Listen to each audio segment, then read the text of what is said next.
Hi once again, pool fans, and welcome to the 14th Derby City Classic, coming to you live from the ACCUSTATS Arena here at the Horseshoe Hotel and Casino in southern Indiana. We have a special event beginning tonight. It's the annual Fat Boy 10-Ball Invitational.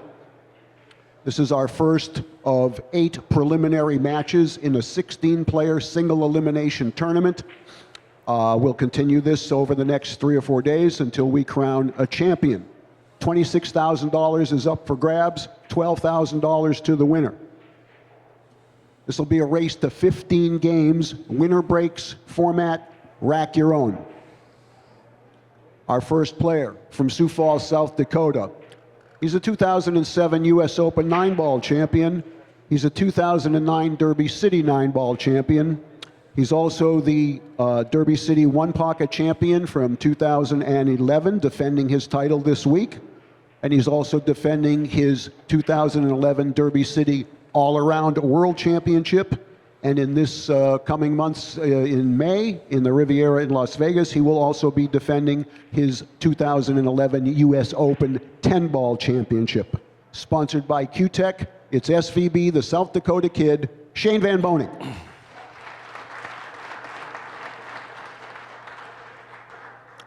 His opponent from Tarlac in the Republic of the Philippines. 2 times this gentleman's been named Billiards Digest Player of the Year. 4 times he's won the All Japan Open Championship. He's the 2008 Derby City All-Around World Champion. He's the 2010 World 9-Ball Champion. And last year, he took his rightful place among the game's greats in the Billiard Congress of America Hall of Fame. He's sponsored by Bear Q's, Puyat Sports, and Jack Justice Cases. It's Django Francisco Bustamante. All right, guys, let's go ahead and lag for the first break. Race to 15, winner breaks, and we're going to send it up to the booth to Mark Wilson and Bill Gibbs. Hello and welcome, pool fans. We are ready to sit in with everyone for a feature match in the Fat Boy 10-Ball Challenge. Francisco Bustamante versus Shane Van Boening. My name is Mark Wilson. Thank everybody for being here with me and expert analyst Billy Gibbs. This is Super Firepower versus Super Firepower, and this figures to be a closely contested, and had the draw been different, this could have easily been the final match. Billy, let's talk a little bit about what we think Shane needs to do to win this match. He needs to break the balls and make a ball, and with his break, that's going to happen. The big thing here is who gets off first, Mark. I think that Bustamante and Shane just matched up in Las Vegas at the Tar Arena, and it was so close it came down to the last day, and Boosty came out on top. So if there's any grit in Shane at all, he's probably ready to beat Boosty. Yeah, I would say, yeah. 2 of the most explosive breakers on the tour as well. So Bustamante's always shown well here in the 10-ball.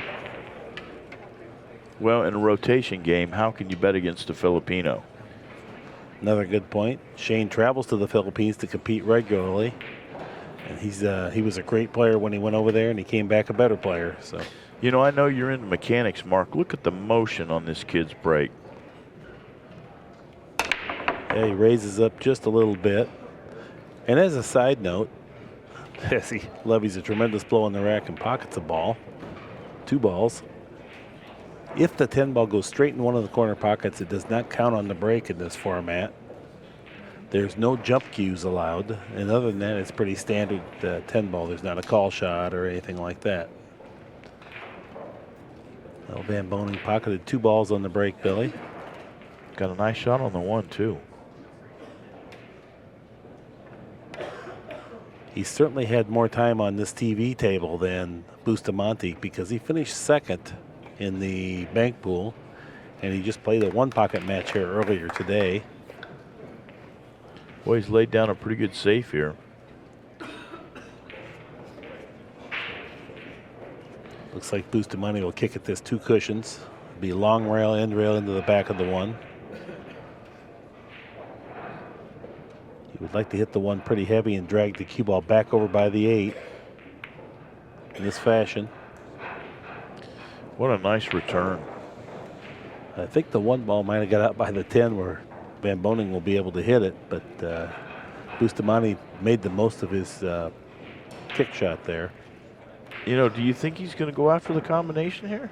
Well, I can't even tell what he can see of it. Well, if we see the overhead, we might be able to get a look at that. It's close. He's got his eyes down on ball level. Yeah, he might be able to see the edge of the one. I think he's going to go rail first, Mark. No, he's shooting right at it.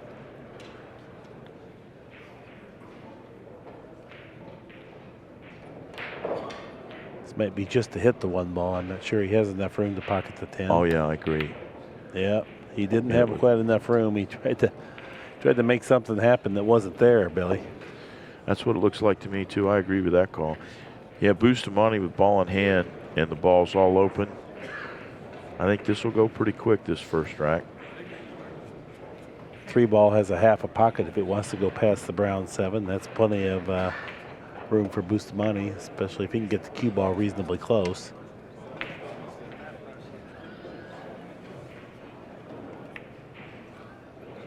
Trickles the cue ball forward, and that produces a nice angle to easily transfer to the 6-ball into the side pocket.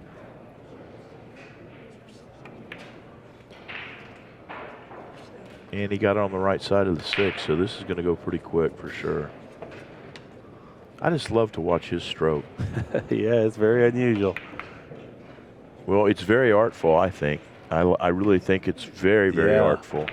He aims at one place, he shoots through the cue ball to another place quite often. You see a lot of slashing back and forth with the cue. It's all done in a very smooth fashion, and he's terribly accurate, but certainly not what you would teach. I don't believe you can teach a stroke like that because I really think that he feels that cue ball. I don't even think he thinks about a stroke. I've never asked him, but he's so smooth, and his speed is so perfect sometimes. Like, for example, that shot right there. Got the perfect angle, and he's going to be right back on the 10.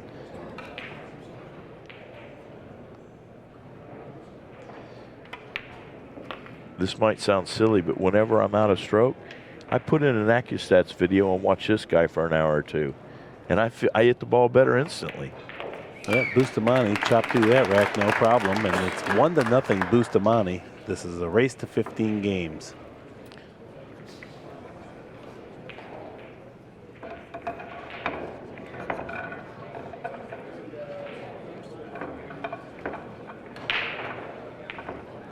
Yes. Now we're going to get a second look at the foul that Van Boening had. He had a big piece of the 3 there. So he tried to make something happen. That wasn't really just a light nick on the 3 or a graze. He hit a big hunk of it. So. He really did need to play rail first there. Play the safe.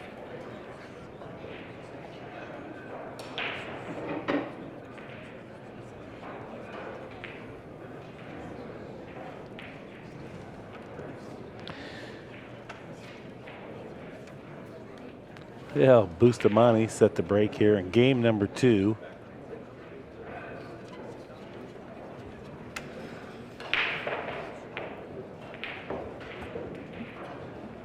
See what Bustamante has here on the break.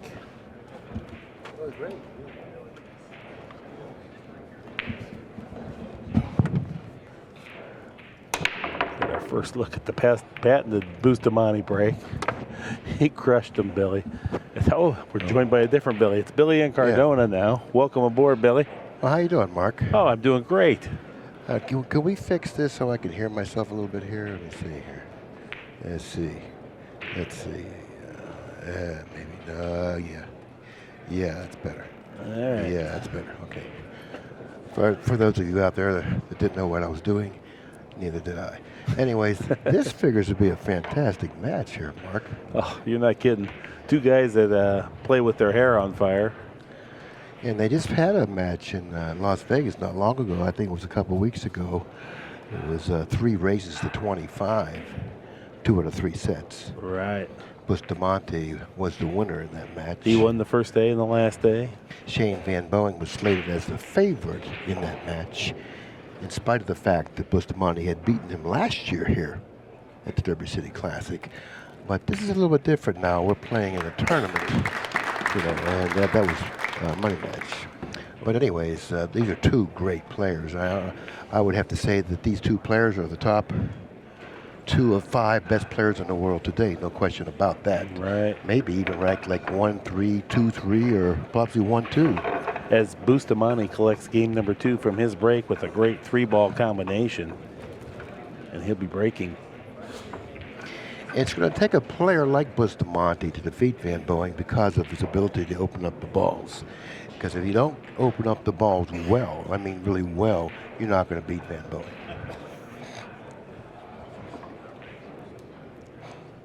We're going to take a look at a shot here. Mark, what is it exactly? It's a 3-ball combination. It was laying pretty nice for that. He executed it well. Okay, he's going to step to the table to open up the balls. And what rack is this, by This the will way? be rack number 3. Van Boening created a foul in game number 1 just to bring you up to speed. Bustamante chopped through the rack, no problem.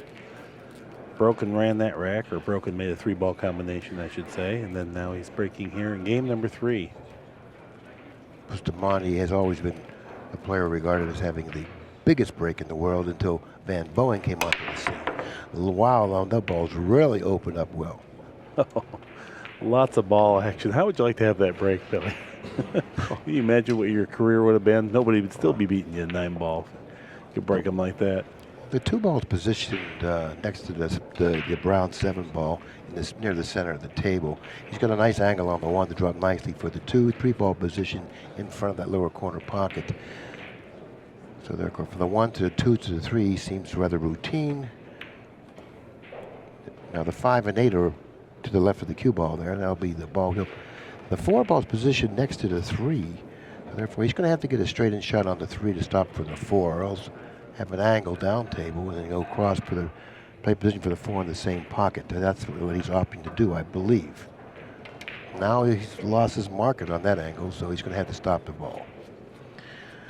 Doesn't seem like there's any problems out there, Mark. No, he's playing great. You know, last year on this very table in the Fat Boy 10-ball challenge, Bustamante had a match against Rafael Martinez. It's on video. He broke and ran 7 straight racks of 10-ball on this super tough equipment. Can you imagine that? And yes, I can. Go Well, ahead. he was probably going to beat Rafael Martinez anyway, but we don't know if Rafael was playing good or not. Right. And on both sides of that 7-rack run, Bustamante peppered him with a couple 2s. So it was pretty much the Bustamante show, and that's the way this match is starting off.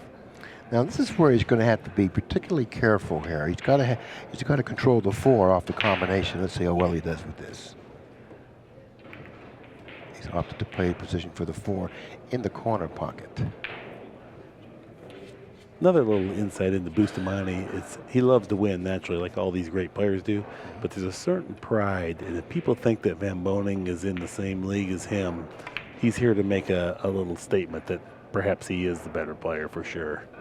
Well, you know, it's common knowledge that Van Boening has been regarded as the best 10-ball player in the world, along with Orculo and possibly Bustamante. Prior to that, Bustamante was ranked like number 1 or 2 in the world. And like you say, he wants to make sure that everyone still understands he's relevant, and he still should be ranked either 1 or 2. And he's presenting a pretty good case, I think. He brings the cue ball around the 10 there, made that look easy. Perfectly positioned for the 7-ball. Now all you need to do is draw back about 2 feet, where about what the cue ball is now. Right. He will not chance trying to get straighter in on the 10 than Nicely executed, center pocket. that. Boy, he's looking good so far. This is still his first inning at the table, so he's really getting loosened up as Bustamante breaks and runs again. You know, he's such a beautiful player to watch with this fluid stroke and how effortlessly he does things. He's such a beautiful player, you know. It's just like when Regis first came to the country, he was playing the violin and everybody thought he was playing a water pump or doing something like stupid like that. But Bustamante has such grace when he's at the table, you know. He's just a beautiful player. It really is an artistry type of a thing rather than, you know, I always looked like a guy that was digging a ditch, and Bustamante looks like an artist painting a picture. I mean, it was two different things there. It is beautiful to watch. And what makes it even more beautiful is how efficient and how great he is. You know, he plays impeccable patterns. He's just a great player. You know, he knows how to play the game. And he certainly is able to perform to that ability. He definitely has been keeping it together mentally for some time now. At one time, several years back, he had a problem with that, keeping it together. But as of late, I think he's done quite well. He's really been playing great. Look at that break. Just unbelievable how much ball action he creates on that. And he does have a shot on the 1. The 2 ball comes to rest near the side pocket. The 3 ball adjacent to the foot spot. The 4 ball to the right of the 3 ball. Then the 6 to 5 is gone. But the 6 ball will be after the 4, 7 adjacent to the 6 and 7 ball adjacent to the 6. It looks like another rack for Bustamante here. As Shane settles into his chair. There's not much of this rack that he's really looking forward to watching, I don't think. I kind of like getting the straight in angle on the 4. Or else he could get a steep angle on the 4 and go cross table twice. But I'd rather have a straight in angle on the 4, straight in shot, and draw back for the 6. Because going cross table, sometimes funny things happen. Now, this is the angle I don't think I would have played. He could go 3 cushions now. I think 3 cushions would be a better route to take. It takes the side pocket out of play.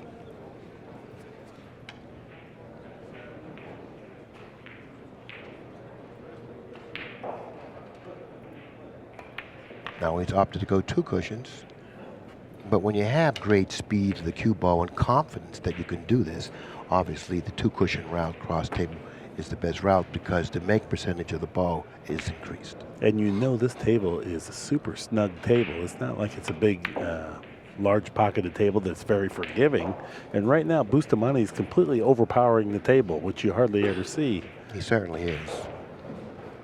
With his power break and then his finesse play. Certainly, oh my, what happened there? That's something that may end up costing him quite a bit, but that was really a surprise. Yeah, he was on a 25 or 30 ball run there at that point. Absolute gift for Van Boening here. I'm sure he's delighted to get an opportunity in this game. I think he was thinking maybe it would be next game at the earliest. Well, he's going to have to follow this, it looks like. It looks like he's got an awkward angle here. He's close enough to it, he can manipulate the pocket a little bit with draw. Okay, then he was able to create a little bit of an angle. So Van Boening retaliates with a game. It's 3 games to 1. Now we're going to watch Van Boening breaking the balls, and in my opinion, he has the best 10-ball break in the world. Even though Bustamante has illustrated how much power he has with his break, Van Boening, on the other hand, when he breaks him, he controls the 1 ball and the cue ball. The 1 ball should end up near where he's breaking from, to his left. Now, if he pockets a ball, which he normally does, then he'll play held position on the 1 ball in the left-hand corner pocket. This is Bustamante. He got a little careless here, Mark. Doesn't take much on these pockets to miss, too. That hit inside the point, but it was not cleanly struck. There might have been a little bit of a mental letdown, or he just missed. I mean, that does happen, too. So. I think it was a mental letdown. I think he got a little careless there, and that's one thing you really can't afford to have happen when you're playing a player like Van Boening. Now, obviously, he has the power as Bustamante does. He didn't position the 1 ball where I thought it would go, but nevertheless, he does have a shot on the 1. I don't know how much of a pocket he has on the 2, the 4 ball, maybe blocking a portion of the pocket. It looks like it has a good portion of it. So to play that past the 4, he would like to be as close to the 2 ball as possible. And given where the 7 ball is, he may or may not succeed with all that. I kind of like him going right into the 7 softly. And if he does have a half of a pocket, he'll be close enough to the 2 ball to hit it accurately. Right. Now, he hit it too hard, and he hit it on the top of the 7, which forced the cue ball to go to the right of the 2 ball. Now, this is going to be a tough shot if he doesn't have a full pocket. He doesn't either. On the overhead, it indicated that probably the combination was the better choice.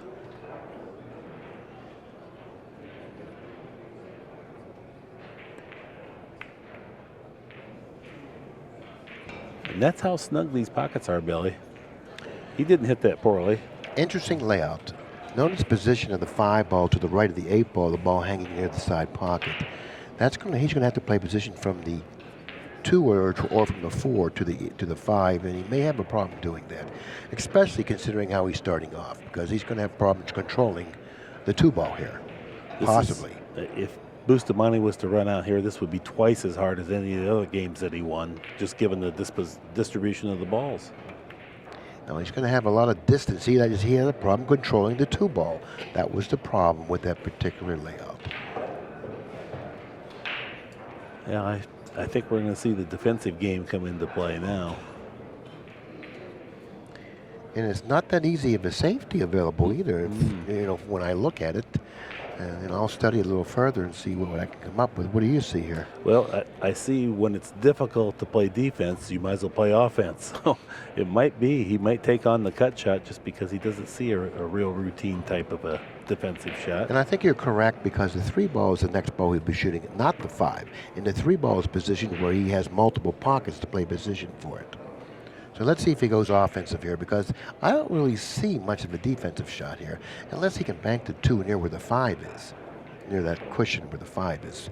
And he's going to have a problem, snookering Van Boening with this shot, so therefore he's not going to do a whole lot with the safety. If he has an offensive shot by cutting it in, I look for him to do that. I kind of favor your choice here. Let's see how well he does if he chooses that.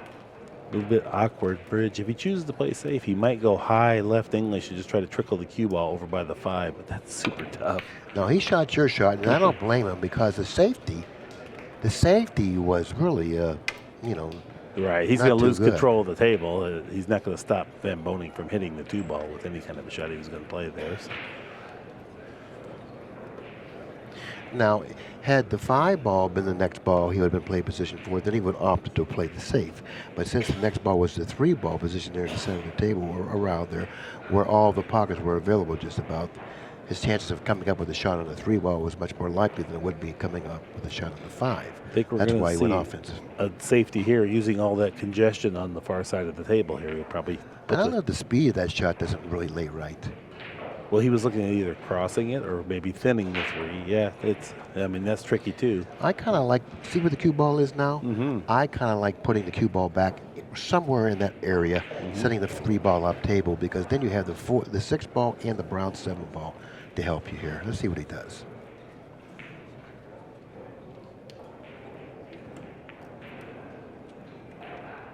It definitely appears he's going for your shot, Billy. That's the shot. Now he's got a couple balls to aid him in with this safety here. Now the 3 ball finally did come to rest in the big ball position. It's positioned about a 1/4 of an inch off the rail. So this is a makeable shot. Even though he is snookered from it, he can make this shot because of the position of the 3 in relation to that bottom cushion. He's got a big ball to hit, a big target. Shane figures to warp this in there with a little bit of backspin, because that also increases the area that he can hit and pocket the ball. Rather, if you try to arc it in the other way with topspin, it makes it play much more difficult. And shortening the angle, he'll be going into it with a bigger target. Let's see how he plays it. But either way, he certainly isn't a favorite. If I was to choose which player I would want to be in this spot, it would certainly be Bustamante, but he can pull it off. Van Boening can pull this shot off.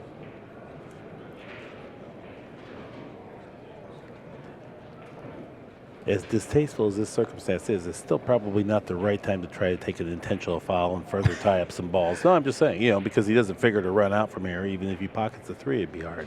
No, I believe this is correct, because this is going to be an easy ball for him to hit. And I make him a good 80% favorite to hit this ball 4 out of 5 times. Right. And I think that 1 out of 5 times he'll pocket it. That's just quick evaluation of the shot. After all these years, I think you're exactly spot on. Oh, he did pocket it. I don't know how well he's going to do with that extra kick there. Now he's going to have to kick again. All right. Not very good there. Beautiful shot. Very, very ill-fated to come up with a a result like that, considering how well he hit that kick. When you see world-class talent, you notice he took a moment to collect himself, focus, and he intended to make the ball. It wasn't like he just hit at it. I mean, he had visualized it and executed as best he could, knowing that there might be a chance he misses, but making so many more of them with that approach than what you do if you just say, oh, what the heck, and blast away. You know, you can't give up. I mean, these guys are great players. They have such a great feel for the game and every aspect of the game. The kicking game as well, and which was illustrated here on that particular shot. Two-cushion kick. Well, hell, he might have a chance to hit it this time, which he doesn't. Now, Bustamante steps to the table with the ball in hand, and the way the balls are positioned here, Mark, provided he doesn't get careless like he did the last time he was at the table, he should be able to run out. Well, if the 6 clears the 10 ball into that corner pocket, that's maybe the only spot where Bustamante could get in a little bit of trouble, but he gets to start with ball in hand, so he should be able to pick up a pretty decent angle. Bustamante manufactured this game from a defensive shot, even though Van Boening escaped, but it still contributed to his demise. He had to turn the cue ball loose, so have to give credit to Boostie's defensive shot here as a win. Well, actually, both players in this particular rack did what they had to do. Mm-hmm. You know, but what Van Boening had to do was a little bit too much to ask of a player. Right. And that's how we ended up here. And this match is flying along here. Bustamante will pocket this 10 ball and take a 4-game-to-1 lead. But this lead is surmountable because of the ability to open up the balls that Van Boening has. If he's able to get back to the table in a short period of time, he can surmount this lead.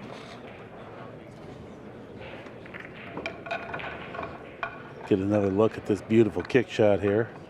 Now, he kicked it with speed because this wasn't a gimme kick by any means. And by kicking it with speed, you're going to get some separation with the 3 in the cue ball. So that was part of his defense there by kicking it with speed. Had he kicked it softly, of course, he would have ended up with a shot on the 5, or at least a safety off the 5. But he couldn't take that risk. So he had to hit it with the correct speed to give himself a chance, providing he didn't pocket the 3. They end up with separation and a possible ugly lead for Bustamante. That's right. You maximize your chance at the table. That's all you can do. Try to minimize your unforced errors, and whatever you're given, make the most of it. Both of these players thus far are doing exactly that. Yeah, definitely 2 very intelligent players we're watching here. Obviously, they're number 1, 2, or 1, 3, or 2, 3 in the world. So, or 1A and 1B. You don't get that way, or you don't get into this position by not thinking intelligently. Right. I mean, you can have all the physical tools to get there, but you better have some mental capabilities as well. Now, the balls didn't seem to open up that well that time for Bustamante. He came up dry on the break. Let's take a look at the layout quickly. 1 and a 2 on this end of the table. The 3 on the other end. Well, only 1 pocket available for the 3. The 3 to the 4 to the 5 is okay. The 6, but the 7 ball in a very curious position behind the 10. This isn't really an easy out here. That will require some work. He's got some work in this rack. He wants to keep a nice angle on the 2 to cut it in and drop for the 3 ball, which he's done. I just love watching world-class pool, and they make it look so simple, and we know how hard this is. Now, the real crux of this particular rack is going from the 5 to the 6 to the 7, because the 5 to the 6 is a problem in itself, and even making it more difficult is from the 6 to the 7. So you have to get good on the 6.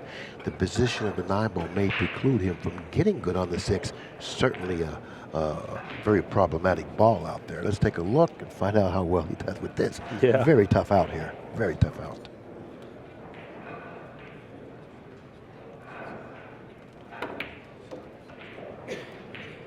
You know what he's going to do. I can see what he's going to do now, but he's going to pocket the 5 on the side. He's going to bump the 9 out of the way, but in doing that, he may end up with a bad angle on the 6 because he wants to have an angle on the 6 to go straight down table for a position for the 7 in the right-hand corner pocket where the 8 is. Excuse me, I thought that was that's the 4. No, now this makes it even tougher. The TV balls, yeah. This is much more difficult now. He's going to have to get perfect position on the 6. He's going to draw back and play position for the 6, possibly in the side. I don't know if it's even an opening there for the side. If there is, I look for him to do that. He's fallen a little bit straight on this 5-ball as well, so he doesn't have quite the options available that I think he expected to get. The cue ball kind of, his speed was pretty good, but the cue ball kind of fell just exactly straight in. So. Now this here, he may end up drawing all the way back to the end rail here. I look for him to do that. This is something that looks haphazard, but I think by drawing back to the end rail, you increase your chances of coming up with a shot on the 6.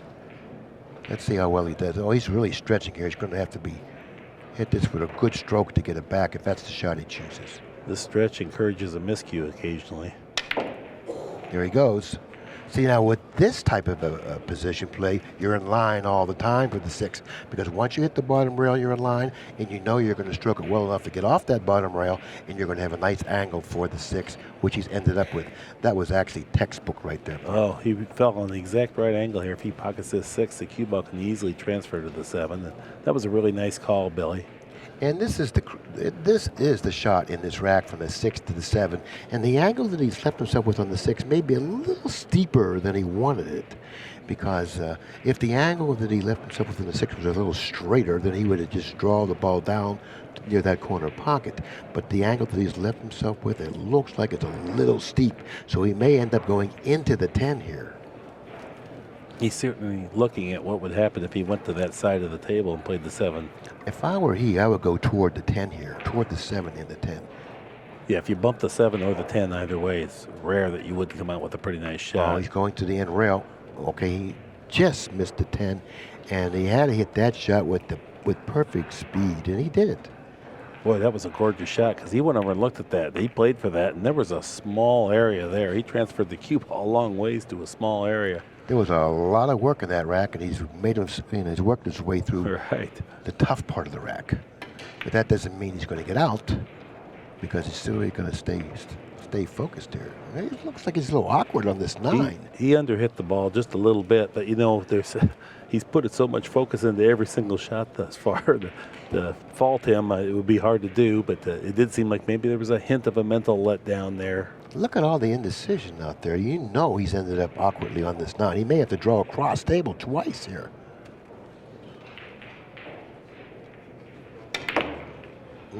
I don't like this shot. He had the muscle up. I don't like this shot. No, he's good. No, he's going to end up in perfect line for the 10. But he made this rack play a little more difficult at the end than it should have. But nevertheless, great rack. Oh, it certainly was. 4 games to 2. Van Boening trails and will be breaking. Yeah, he worked his way through that rack really beautifully until he came to the 9. And like Mark said, he fell a little short on the 9. He'd have liked to go on up table another 6 or 7 inches. And anyway, he would have had just a little float shot down for the 10. So he had to go around the table, and when you go around the table, hit all those rails, bad things can happen. Now this shot you have to hit with a good stroke to get through the 9. Like you see that cue ball? With all that top spin on the cue ball, you see it after hitting the 9, it just hesitated and then it went forward. And that's the stroke that he needed to put on the cue ball to get to where he ended up. Very nicely executed shot. Van Boening gets the win.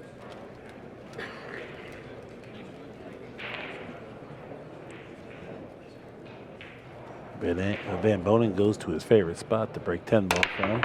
Oh, he really struck those balls nicely. He didn't hit him with the velocity that Bustamante hits him with, but he hit the ball very squarely. And when you hit balls squarely like he just did, you get good action. And you can see that. Look how many balls are on the far end of the table. Most all the energy was out of the cue ball, tailed out there. Very, very kind of a touchy situation with the 1 in relation to the 2. He can cut the 1 in the side, but look, what's going to happen to the cue ball? The speed that he has to hit this shot with is going to send the cue ball away from the 2, and he can't go 3 cushions because of the position of the 3. He may be able to bank the 1 cross side, something he doesn't want to do, but you know what? He may be forced to do that. And even if he does bank it cross side, he's still going to hold the cue ball for position for the 2, and that may not be easy. He may have to roll this with I a roll think this bank. Right now, the way he's looking, I think he's going to attack the 2-ball with the cue ball here. He wanted to look at the exact angle, so he'll use a little bit of low right-hand English. I really wouldn't do that. I wouldn't do that. I wouldn't go into the 2 here. No, he was able to thread that around there. How's his speed? Well, I'll tell you what, that was a very difficult shot because of the angle that he shot it from. He knew he was going to come close to the 2, and he had to have a real good feel of the shot to opt to play that shot, because if he brushed it 2, you know, he may have ended up maybe in back of the 3 or maybe with no shot on the 2. And he had to use the right-hand English to take the 3 out of the equation, too. So Right, which even complicated the shot even more. With a little deflection or whatever, slide or whatever you want to call it. this is really something. This is what we call 1-inning 10-ball, and that means the first guy that gets the first real good chance goes ahead and runs out. Doesn't mean every game is 1 inning. It just means maybe there's a safety exchange, but whoever gets that first shot goes ahead and makes a kill from that. Yeah, and that's what I was referring to earlier when I said the lead can be surmounted. It was 4-1. It's not that large of a lead, particularly with these type of players, upper echelon players with big breaks. They can surmount large deficits.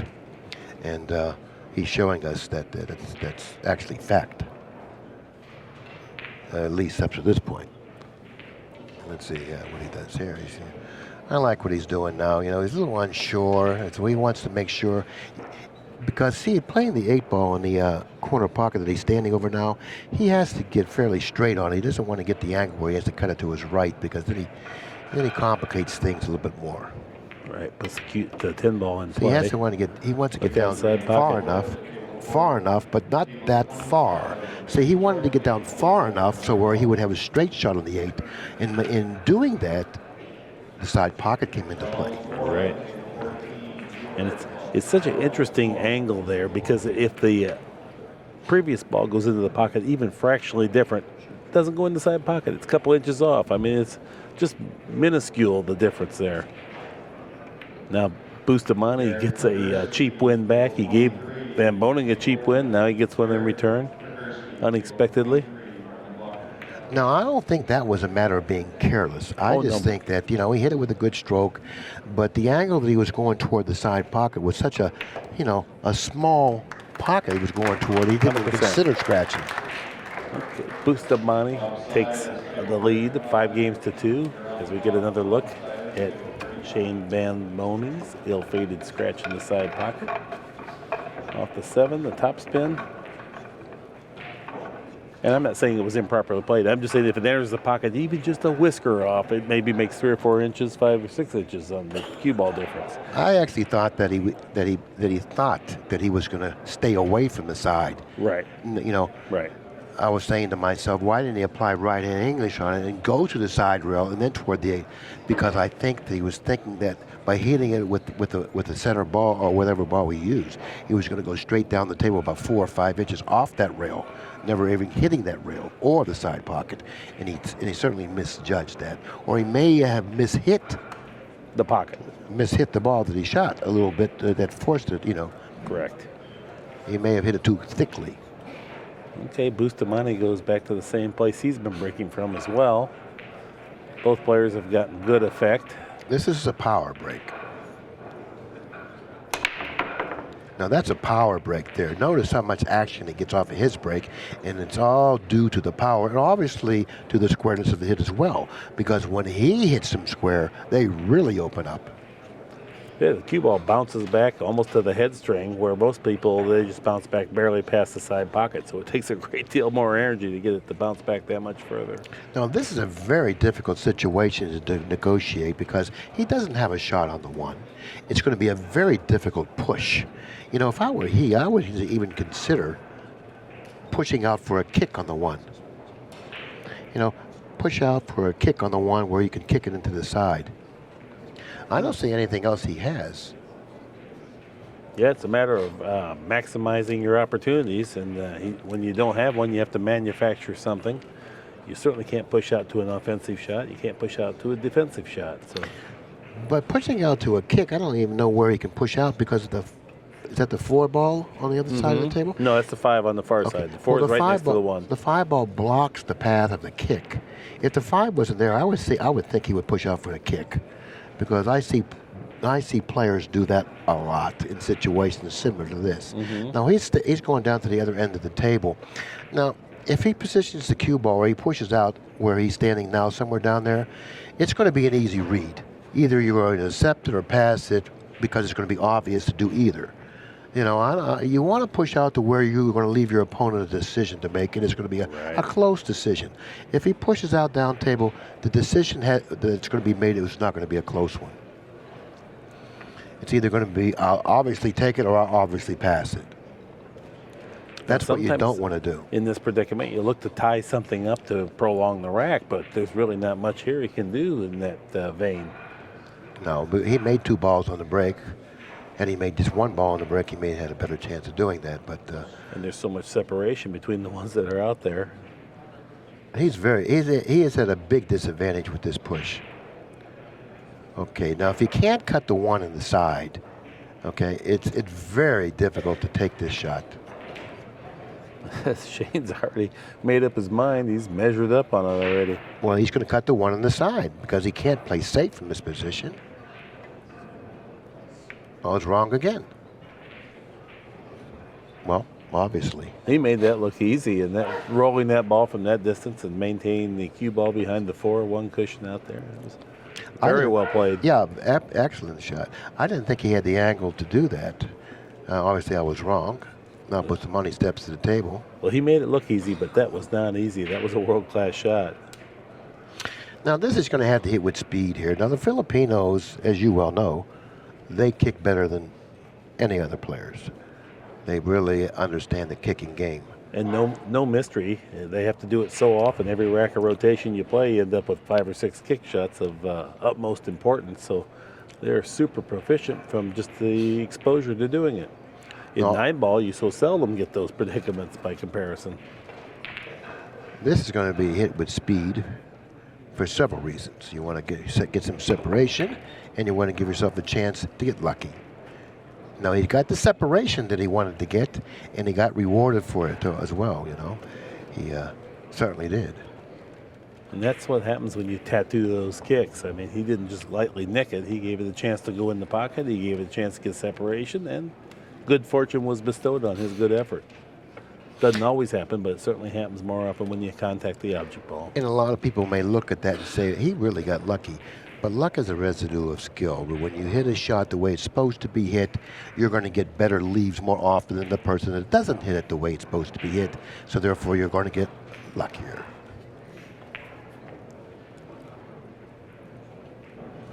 Not sure if Shane wants to try to take on the bank.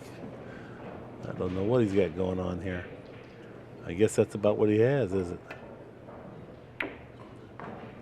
He's going to try to position the cue ball behind the 5-ball. The 5. I don't think he got there. Well, he did so on the overhead here. Yeah, on the overhead it looks like he's got there, but that was a great shot. That's what I mean. That's clearly what he played for. So he's got to be able to jump over the 4-ball, the 5-ball, or the 5-ball. Well, no jump cues allowed, and the Filipinos much prefer to kick. You know, you can't jump balls in rotation. Did you know that? Well, I kind of figured that because they kick so well. Right. You know. Yeah, good point. Oh, he's going to get fortunate here, I think. I think he's going to get fortunate. I don't know if he can pocket the 1. Oh, yeah, the 1 definitely goes if you can hit it that good. That's a decent result for anybody, except if you're playing the likes of Shane Van Boening. He goes for weeks and doesn't miss this shot. Yet it's a super difficult shot.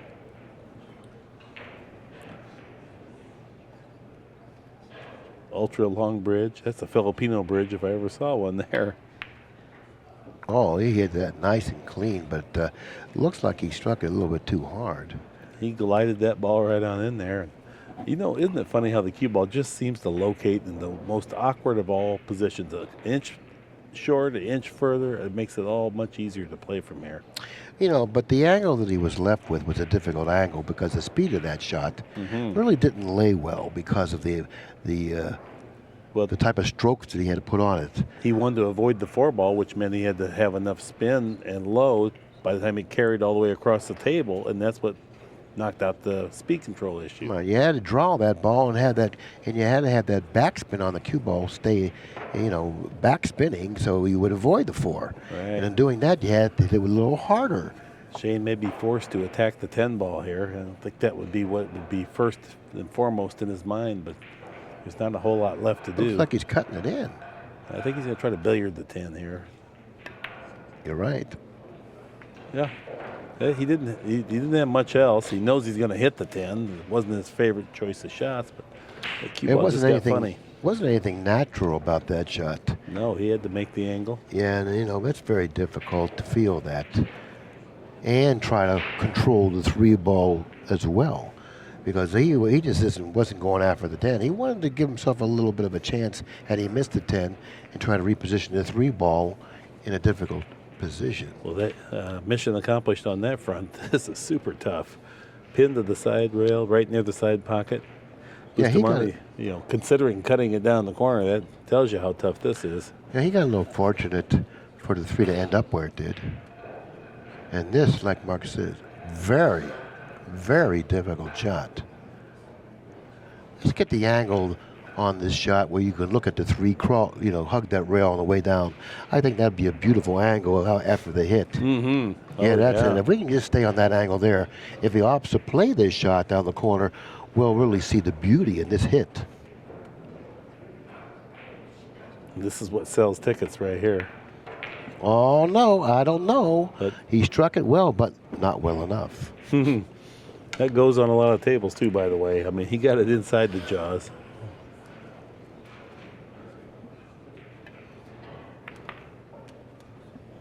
So Van Boening is rewarded. Now he wants to end up with an angle on the 5. He can't afford to get straight on the 5 here. This is the key of this rack right now. Center of the table position. Well, he's got a little bit straight. He's going to have to muscle up here, Billy. But he's close enough to the 5 balls to be able to afford to cheat the pocket a little bit because of the accuracy of the shot, because of the distance that he had. He didn't have much distance with the shot, which enabled him to hit it more accurately. And you could hear the velocity that the 5 ball hit the pocket, and the cue ball just trickled out there perfect. So very well played.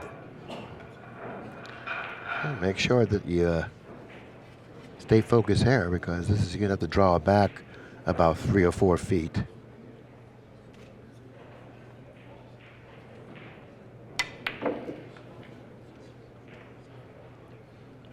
Nice angle there. Mm-hmm. And this shot has to be hit clean too, by the way. Can't get careless. Yeah, straight top spin, not side spin. Well, he did use a little bit of side spin. See, that particular shot, if you get careless, you could miss it because the pocket won't accept it if you hit it roughly. Well done there. Van Boening continues to trail Bustamante, but claws back a game. And now trails in this match, 5 games to 4.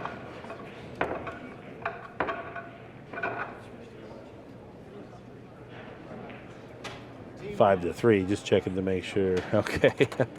Sorry about that. 5 to 3.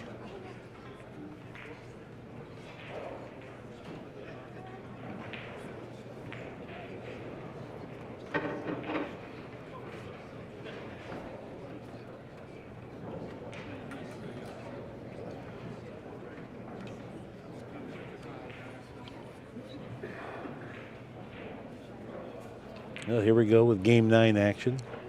Van Boening breaking, trailing 5 games to 3. I look for the 1 to go to his left here. See where the 1's going now? He'll be playing position for the 1 in that pocket. Now we got a kiss with the cue ball. Yeah. Let's take a look at this to this layout. Now, there's a little bit of a problem right away. I see. He has a fairly steep angle on the 1, which suggests to me that he's going to have to go cross table. But that's where his problems come into play. If he goes cross table, the 4 ball. That's the 4 ball on the other side of the table. Yes. So can he kill this and float it in? I don't know. It looks kind of awkward here. Okay, was able to avoid the 5 ball. 4 ball. 4 ball. But he's left himself very long on the 2, and that's the type of a shot that he expected to come up with because of the position of the 4 ball. By staying away from the 4 ball, he figured to end up with a long shot on the 2. He's straight in on the 2. Now let's see if his keen shot-making ability can aid him here. Stands in there, rifles that one in there. His body was just still as a statue. Oh, if I could only do that again. But of course, that's the way it is. Yeah, that was the money shot. Now, the 5 ball, positioned very closely to the 8, seems like that's in a very curious position. Look, he's trying to play the rack from the 4 to the 5 now, not from the 3 to the 4, from the 3, 4 to the 5. Because from the 4 to the 5 is the answer to this rack. Where does he need to be on the 4 ball to get to the 5? The precise center of the table, I think, is optimum here, if you can get there. And that's exactly where he's trying to end up. Well, he got close to his work there. That was even better. Now, he's got an angle on the 4, but what type of an angle is it? Can he? Now, he's going to have to narrowly miss the 7 ball going across table. Right. If he can do that, he can end up with some sort of a shot on the 5 in the side. And in this particular instance, that's where side spin English is helpful. You could get to many places with just low, but that knocks out your speed control a little bit. Sometimes to increase your speeds, you can use a little bit of side spin. He's not out of the woods yet. Notice the position of the 5 and the 8. He's going to go to the left after contacting the 5. If he goes forward, he's going to go into the 8. He's going to lose his position on the 6th. If he goes back, he certainly has a problem. He's going to have to really stroke this with a follow and brush past the 8 and follow it, it looks like. Like that. Boy, what a great shot that was. Yeah, he really had a difficult position to negotiate from the 5 to the 6. He hit it like a world-class player hits it. Wow, beautiful. And I'm talking about an upper echelon world-class player. That was a great shot. The fans are really getting their money's worth in this match so far. As Shane Van Boening breaks and runs out game number 9. And now only trails by 1 game, 5 games to 4. We're going to show you that force follow with a great position. You'll recognize it. Now, in this particular shot, he had no other option but to shoot it in the fashion that he did. Notice the 7 blocks the corner pocket. So he must play position for the 6 on the side. And the only way he can do that is force through the 8 ball with a good topspin on the cue ball. Like that. Wow, that was beautiful. That really was just absolutely stellar. Plus the long 3 ball he drained from down table, where you said, if I could only do that again. Yeah, I mean, that was the 2 ball. Just a gorgeous rack there. You're seeing some super play. And he certainly exhibited a lot of skills in that particular rack, and that awarded him the opportunity to open up the balls in rack number 10. Yeah, there we get a good look at the cue ball bouncing in the air from a real square impact on the 1 ball. And notice the difference when he breaks the balls as when Bustamante breaks the balls. The cue ball leaves the surface of the table and it jumps up higher because of the velocity and, the power. Well, I think it's a little bit, there's a downward hit more so with Shane. Bustamante breaks flatter because he hits them harder. And Shane relies more on the squareness of the hit. True story. But you can see his angle of his cue is here and see how he lifts up and comes down. Bustamante also lifts, but his cue stays flatter. And as you can see, when Bustamante breaks him, he puts more body into the break. Oh, yeah. Gets more power. Turns his hips. So there he's a real power breaker. As on the other hand, Van Boening is more of a hard breaker with you know, good accurate hit on the 1 ball. Tricky spot here. He's going to force the cue ball behind the 310 here. So he's playing safe. Good job, too. Get that cue ball nuzzled up there between the cushion 3 and 10. I don't like Bustamante's position from here. I don't think he's going to do well with this. I mean, that's a fairly easy call. Tournament director Jay Helfert steps out just to make sure and observe here. You know, of all the great events, and there's a lot of them here, you got the straight pool challenge and naturally the Banks 1 pocket 9 ball, but this is my personal favorite one, Billy. Race to 15, single elimination, must do it right now. There's no tomorrow. Big money and nothing but elite talent. I don't know about this. What is he doing? He's Just going to tie up the 3.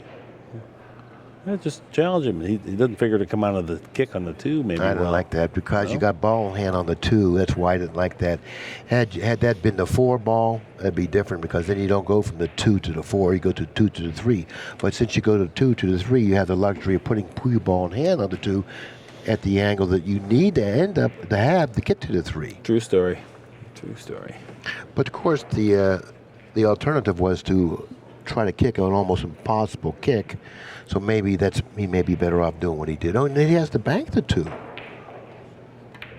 Oh, I thought he was going to bank it. I said, oh my God. Well, he may have to bank the 3 if he got down far enough, did he? Yeah, he looks apparently like he has. so. Yeah, apparently so. He seems very comfortable over the ball. So now this shot requires excellent speed. He's going to have to just miss the 10 and go toward the 5 ball, to the right of the 5 ball with excellent speed. Now, is that the... That's the 4 ball. Oh, okay, well, I got the 4 balls mixed up again. They look very similar. You really have to have it's taken me about 3 years to get a trained enough eye to spot them, and even then I have my doubts. We are 30 feet from the table, however.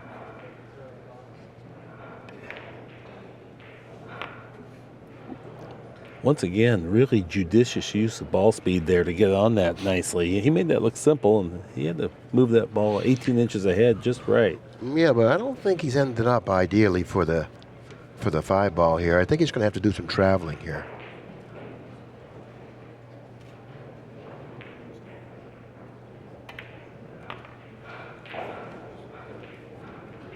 Well, Billy was right. No problem, though. At least Yeah, he came up that he can't handle. right. Came up with another good ball speed there. All these mid-range shots for these elite players, they gobble them up as long as they can keep their focus. Yeah, that's the way I would have played it for several reasons. One is the position of the 8. By hitting with a nice center ball, he goes the natural path. And the other is that hitting with a center ball, you increase the accuracy of the shot. Didn't try to do too much for position there, but kind of take what the table was willing to give him easily. Now you have a choice to make here. Do you roll it in or do you go 2 cushions here?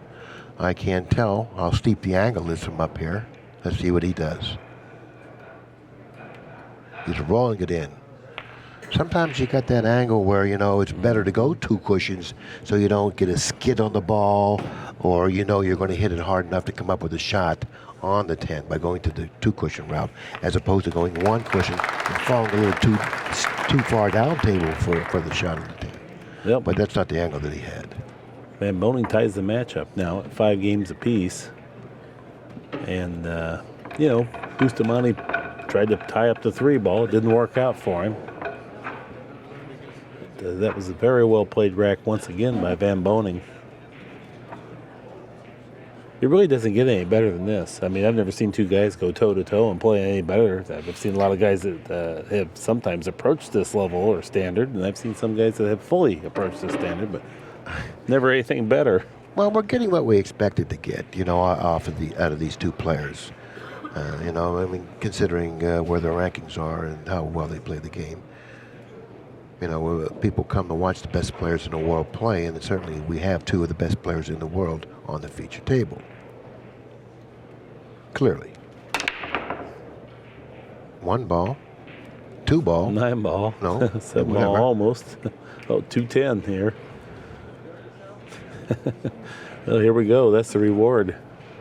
Having that dynamite break, and for how much he had to work through those tough racks there and earn those other games, now he's going to be rewarded with a good opportunity. Maybe. Score a quick one. Yeah, well, I'm just maybe, saying he gets maybe. a chance. Well, I'm not saying he's for sure got it. He has a chance to get a quick one. Yeah, combinations aren't gimmies, even like the ones like this. They're not gimmies. They're not gimmies. He played position behind the 8 with the cue ball in the event that he missed the combination, and I think that's maybe the reason why he missed it. Definitely contributed to the miss, trying to maneuver the cue ball. Yeah. See, I think that's one of the reasons why he missed that combination, because he played a little more cue ball than 10 ball, and which. What's Boosty got here? Is he going to bank the 2 at the 3-7? He's playing safe. All right. I don't. This is a pretty tough spot he's in right here. He may try. I don't know. He may end up going 2 cushions behind the 8, cutting the 2 to his left, and try to go behind the 8, because he's got a lot of good things that can happen for him. A lot of choosing clutter this over route. there, yeah, on the rail, as long as he doesn't find the pocket. He made the He's 8. Not going to like that part I of don't it. know if he may be able to hit the 2. Couple Nope, he cushions. isn't able to hit the 2. Well, now he's going to have to create something from nothing. Let's see how it happened. Here we go. Now he had a pretty big target to go to. That's going toward the 8. Notice the 3 and the 4, I believe it is, as potential interfering balls for this shot, which he's used them both quite nicely. But he didn't figure he was going to make the 8, which he did. Right. The most hazardous thing you might expect is the cue ball find the corner pocket. You got to hit this with speed, because that's the only way you can get separation. And I don't think it's going to work out well for him unless the 2 goes in which he hopes it does, and it did.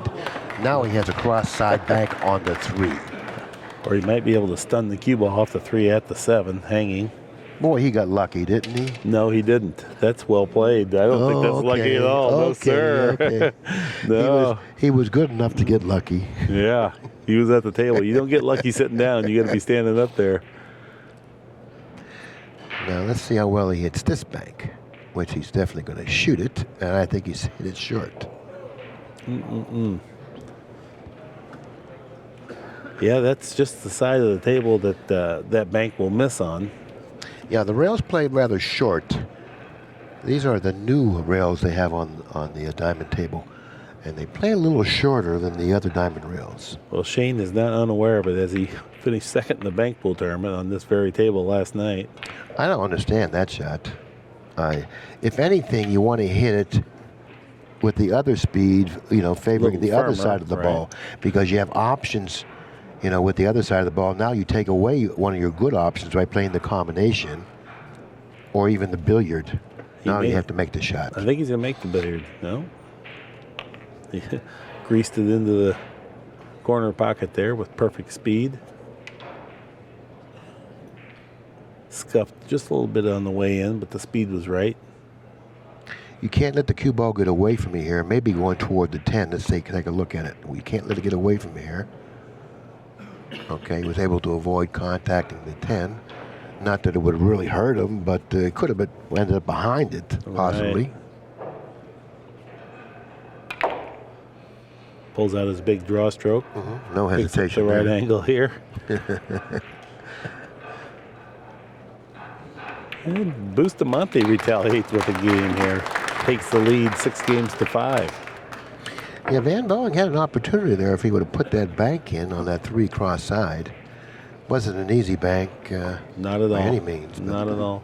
He made that. He made something happen from that kick shot, though, and that's just what he needed to do. And then Wasn't able to capitalize, but can't fault him for that either. No, he played quite well when he got back to the table. You know, if you notice, he played a good safety off the 2, but he ended up pocketing the 8. Then he had to have a good accurate kick on the 2, which he did. Right. And he was able to lock in the 2 because he hit it with the right speed. And then he ended up with a back cross side on the 3, which was a very difficult shot. A little bit too much to ask for him at that time, but you know, in spite of all that, you know, he played pretty good in that rack, but didn't end up with it. You know, the players of today are setting a standard that's never been equaled before. There was good players of yesteryear, and they would approach some of this, but not consistently like they are now. I've watched video from back in the day when I remember the guys playing great, and I think, okay, watch this. I watch it, it pales in comparison to what we're seeing out here on the table I agree, now. because the players today are more intelligent because they are more educated. Now watch how high the cue ball jumps off of his break and all the power he puts into his break. Well, he mishit the 1. He didn't hit the 1 squarely. That's something that Van Boening is very rarely guilty of, where Bustamante relies on his power to open up the balls, so he's going to mishit the 1 more often than Van Boening. And when he mishits the 1, that's what happens. Yeah, cue ball airborne off the table. He mishit the 1 ball, just like Billy said. But look at the cue ball. Side. When he mishits the 1, because of all the power he puts into the break, the cue ball is going to probably leave the surface and possibly the table. Well, maybe the 4 ball will present a little bit of a positional problem, and maybe the 7 ball, but that's about it. The 3 to the 4 is very difficult, very difficult. He's going to have to get close to the 3, but if he gets close to the 3, he may end up having to use the bridge. Now he's going to be able to reach it now. Let's see, can he reach it? He's going to be stretching here. Oh, yeah. He's going to get on the table, he's going to be stretching. Now this is going to create a little bit of a problem in itself. But not a type of a problem that he couldn't handle. Looks like he's ended up straight on the 4. Now, do you play position for the side or do you play position for the corner? This is a very, very tough decision, I think. Because you don't want to end up, if he has to end up on the rail to shoot the 5, I wouldn't want to. Nobody wants to, and this is where you can kind of lose your focus a little bit because you know the shot's going to be distasteful next if you pocket the 4. But I think he is going to play it in the corner the way he looked at it. He raised the point. You know, he tried to get off that rail, and because of that reason, Here's another view. he tried to get off that rail, and he hit the side. You know, he had most of his concentration not on pocketing the ball, but getting off that rail, I think, and it cheated him out of the concentration that he needed to pocket the ball. And this table's just too tough. I mean, but it wouldn't have mattered what table because he didn't hit it well. Yeah, but on that shot, you really have to put all your concentration into pocketing that ball. Make the ball and play You safe got to on the pocket next that one. ball. He missed it. No, he didn't. I thought he missed it when he hit it.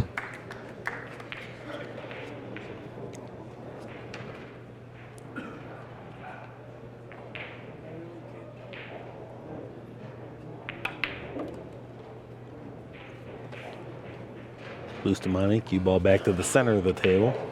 See, I kind of like, I kind of like cutting the 6 in and going toward the 7. I was going to draw straight back. Well, I like that, but it didn't seem like he had the angle to do that when he forced it. But that's the type of an angle I would like to have going toward the 7 off the rail. Right, and from our distance versus where he's at, it looks a little bit different. He knew it was there, and we're wondering if it's there. Is Bustamante the player with the lead here, 6-5? Yes. He's looking to extend it, I guess, huh? 7-5. Time's running out on Van Boening. You know, he can't afford to fall behind anymore. Well, we're not quite halfway, Billy. 7-5. Yeah.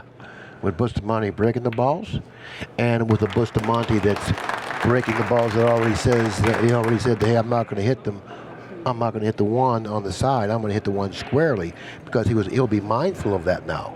Oh, he's going to tag him good this time. Now, he's going to hit the 1 squarely, because he's not going to be guilty of the same thing he was guilty of last time, of mishitting the 1. So he's going to hit him with power, and he's going to hit him squarely. He knows he's super fortunate to escape scratching on the break there. You know, that doesn't going to happen very often here for these guys. So he got out of that and was able to capture a game.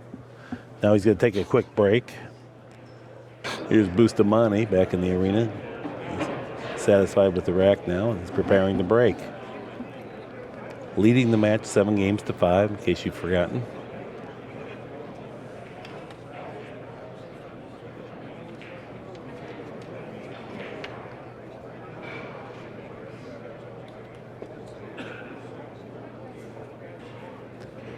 As Billy said before, he's that last break woke him up. We figure that he will hit the rack much squarer this time. Yeah, he did. But you know what? He let up on the power a little bit there. But he still was able to pocket a ball. Now he has the four ball. Yes. Okay, now that may be sideboards, but it's in the pocket deeply enough where it may not be if he hits it, because he might get a double kiss on it if he comes at an angle that suggests that he may get that double kiss if he banks to one. It's tricky, and that is the 5 ball over there, the tank. I'm sorry, I misspoke. Okay, now in banking the 1, I would overcut the shot. I would come at the 4 ball. Is it the 4 ball? Yeah, the 5 ball. I'm sorry. I would come at the 5 ball coming off the short rail, unless he cuts it. Well, he didn't even need the 5 or the 4 ball. That was just as pure as could be.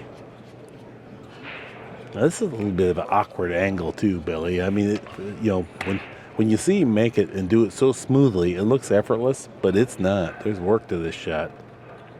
That's why he's cutting back up. He wants to make sure be committed to the shot when he delivers this stroke. This is the kind of shot that is missable. Oh, very missable. You know, you're hitting the hidden spot on the ball here. Call that shooting to a blind pocket sometimes. The other thing is the pocket's actually quite small at that approach angle, because if it just scuffs that point a little bit, it will not accept the ball. Now from the 5 to the 6, is definitely a concern here.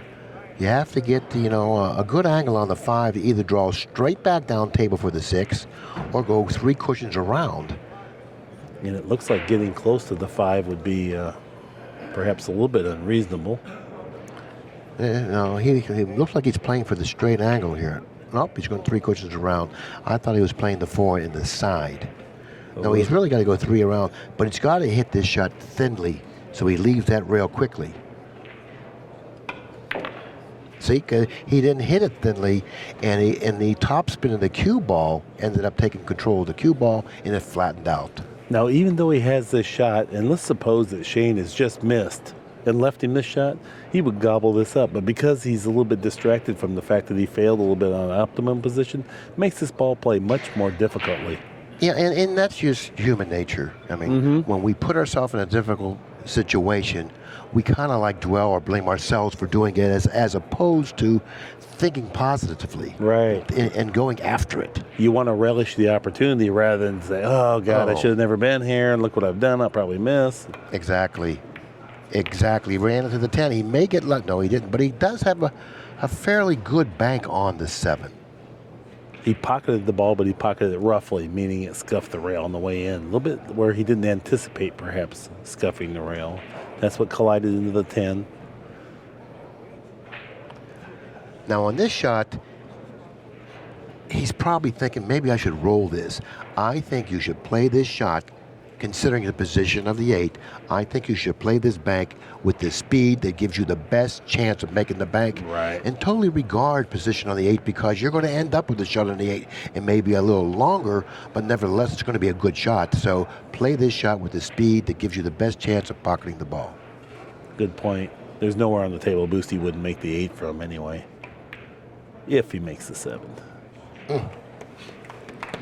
And he followed your advice. Pocketed it with pace. Yeah, he would like to end up where he is now for the Yes, for the he 9, hitting it with a little left-hand English, which should send him in that direction.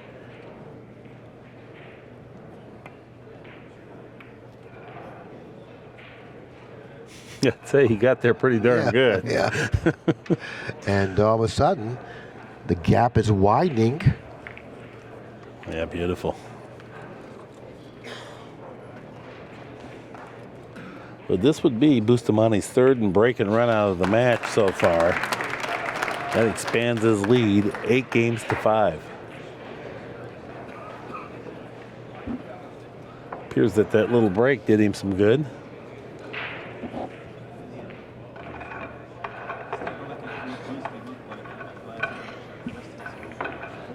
Yeah, here we go with Bustamante's form on this last break. You see his grip hands forward on the cue. That allows him to get a little leverage to get forward. You'll see an explosion forward. His body, head lifts up. Hips come forward, foot kicks up. And the balls go in. And the balls go in. Yeah, isn't it so? Well, you know, if I were Shane Van Boening, I would probably be thinking, what is it with this guy that I just can't seem to beat him? You know, I really have the edge over anyone else in the world, at least I think I do. But when I meet this guy right here, this Filipino from Germany, I have problems. Well, you know what, Shane? You're not the only one. No, I'll tell you. One time I was talking to Ralph Souquet, and I said, Ralph, what's your record lifetime against Efren? And he said, Mark, I think it's, and he knew 19-7 that Ralph would beat Efren. I said, oh my goodness, I couldn't imagine anyone else hardly being 50-50 as Bustamante set the break. And he said, for as good as my record is against Efren, my record is worse against Bustamante. Meaning that Bustamante just owned him. And then Bustamante had at that point a terrible record against Efren. It was just a weird circumstance. Well, two balls. You know. I think it gets to a point where you have this psychological thing going on with whoever you play. Mm-hmm. You know, they're so close in terms of skill and competence and so on. And I think it now becomes, I can't beat him, and that's not for distraction not to beat him. Yeah, right. Look at Bustamante considering a billiard on the 10 here. I don't think that's the right shot here, Billy, but he is pretty handy at those. I myself wouldn't use that as an option. He sized it up 2 or 3 different times. I wouldn't try it. Plus, he's shooting over a ball. I wouldn't try it. Look at him. Another game from the break. Why do I have a lot of problems beating this guy? What a gorgeous shot that was. Well, this shot here laid a little more natural than it looked from up here. Because I thought he would have to elevate and get it back. And he was shooting over a ball, which even compounded the difficulty of the shot. He took the speed to hold the line just a little bit longer, but it still barely rattled in, But yeah, because if you had to do spin, like stun or draw, and get it, it was murder. So he just took his chance with a little bit more power. Yeah. He figured that I know where the cue ball is going if I hit it with this speed. With the speed that he hit it with, the weight of the cue ball didn't take over. He went right toward the 10. And it was one of those circumstances where he thought, maybe this is my best chance to win this game. If we get into a safety battle, it looks like I might have a little bit the worst of it. Maybe now is the time to go and take your chances, because there was no defensive aspect to it whatsoever. It was all or nothing. Yeah, it's all a matter of how much you trust your gut. And he definitely trusted his gut there and got paid off for it. Yeah, he's a very intuitive player. He kind of just takes what he feels and does it. And you can see it even in his stroke technique. 4 times Bustamante thus far in the match has gotten out from the break. The score is now 9-5. He's putting his finger behind the 2. That's where he would like the cue ball to end up. But he's also going to reposition the 1 in a very safe area on the table and try to position the cue ball behind the 2.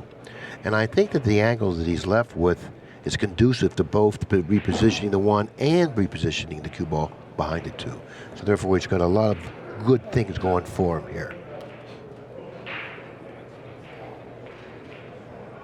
Pretty nice speed. And he also has the 8 as an ally, positioning the cue ball behind the 8. I don't know if he was able to do that. Well, he's really got Shane stuck up here in kind of a tricky spot. It's hard to play safe from here, and all the balls are pretty open if Bustamante would pick up a shot on the 1. Yeah, and if Shane can't hit the right side of the 1, it's really going to be very difficult for him to walk away from the table in any kind of decent shape. Can we get an overhead to take a look at the angle that he's looking at it in back of him? Can we get that shot? Well, here we go. We'll find out now what he sees. Wow. Come on, no one plays that good. How good was that hit? Yeah. Yeah, No. it's world-class pool. No one plays that And good. look how good he hit. This is the guy that's losing that hits him that good, you know. I'll tell you what, as good as he hit that, I make Bustamante a favorite not to pocket this, but to win this game. Because there's a lot of good things that can happen for Bustamante on this shot. He can pocket the one can end up behind the 4, the cue ball can end up behind the 8. A lot of good things happening for Bustamante here, watch. He pocketed the 1, the cue ball ended up behind the 8 had he not pocketed the 1. A lot of good things could have happened for him. And the best thing that could happen is he pocketed the 1 with a shake on the 2, and that's what he ended up with.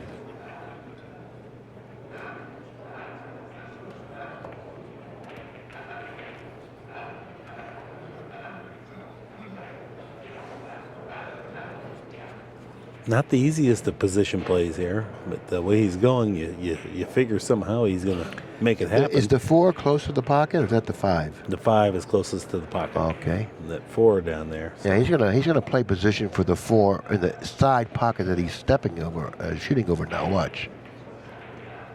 And that shot, you know, he played for the corner, but it looked like he was too steep to play for that pocket. Couldn't have hit it any better, and look at it, still went too far. So you were right, Billy. I think he should have went to the bottom cushion. That way he would have had the upper corner and the side.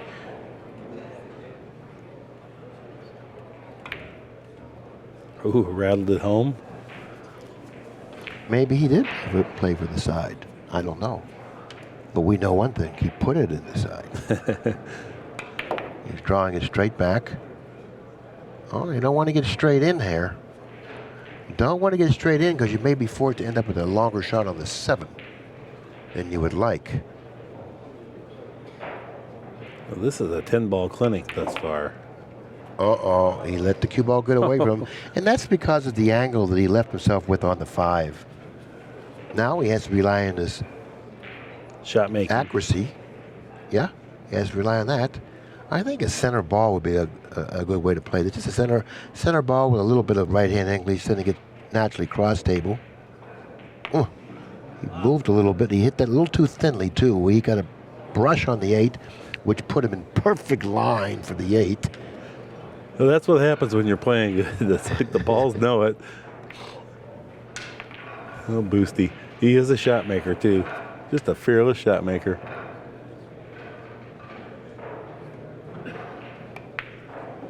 Well, he scuffed around there. It wasn't his prettiest bracket of the match, but he extends his lead 10 games to 5 now. I thought it was a very well played rack, you know. Even from the position from the 3 to the 4, I thought that was well played too. Yes. Now this is what really got him earned him the opportunity to run the balls. Yeah, so good with all that. And the lead now is 4 games. 5 games. 10 games to 5. 10 games to 5. This is a race to 15. You know, I'm going to tell you something.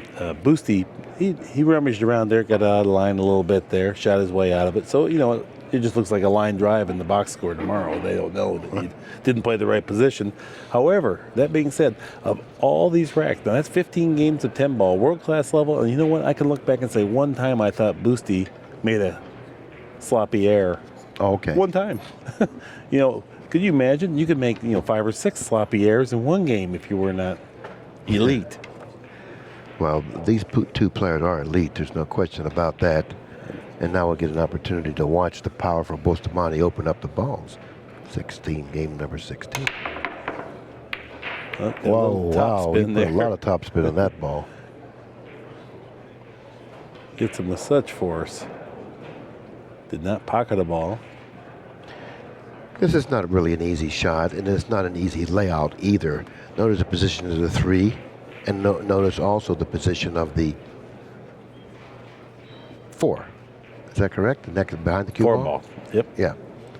So both the 3 and the 4 are laying rather tough. And positioning from the 1 to the 2 is a problem in itself. Especially when we've been sitting in the chair there for 3 or 4 games and trailing in the score by a big amount. Now that's not going to work out for him. He's going to be over top of the 8, or he's going to be close enough to that cushion with the very slightest of an angle to play position for the red 3. He's not really ideal. Well, he's going to have to elevate, and if I don't think he would go with side spin here, but if he did, that would really contribute to the difficulty of pocketing this 2. You know, he hit that pretty good considering where he shot it from. He had to hit the cue ball precisely where he did to maintain that accuracy. Well, he's in a bad way here. Yeah, he's got some problems. Offense is out the window, and now he's going to have to play safe, but it's not an easy position to play safe from. No, it's not. It's very difficult. Looks like it's very difficult. He was measuring up to see he could hit enough of the 3 ball to stick the cue ball right there, but I don't think so. So that means he has to go ultra thin. He's been really efficient on his ultra thin shots, as we witnessed just moments ago. On the 1 ball. Right. That's ultra thin right there. And watch the window. Watch the window, and he's left the window. See, now he's left the window on the 3 ball, not because he can pocket the 3, but because he can, you know, he's got control of the table now with a shot to put Van Boening in trouble again. Bustamante can take a look at what kind of damage he can inflict here. He would like to go behind the brown 7 here if he can naturally roll there. I don't know if he can. Might try to minimize the speed on the cue ball. Might try to 2-cushion the 3 ball to the end rail rather than go directly to the end rail so that he can position the cue ball behind the brown 7 as you suggest. How about if he cuts it 1 rail by the 9 up that way and goes behind the 7? Oh, what's he doing here? I don't know what he's doing here. Spanking it. No, I didn't see that angle. He was going for the bank. I didn't feel that shot. No, I didn't see it either. I felt it just the way he hit it. Just right on the last second when I looked down there was a path to the pocket there. Yeah. I guess he felt if he made it, he could draw back, and if he missed it, possibly something on this order. So. Yeah, I wasn't feeling that shot. I don't think Mr. Bustamante cared if you were feeling it or not. He was. Yeah, well, the next time he gets it, he better have a better feel of it. Henceforth, get permission from Billy, Boosty. Once again, Van Boening steps to the table with a challenge.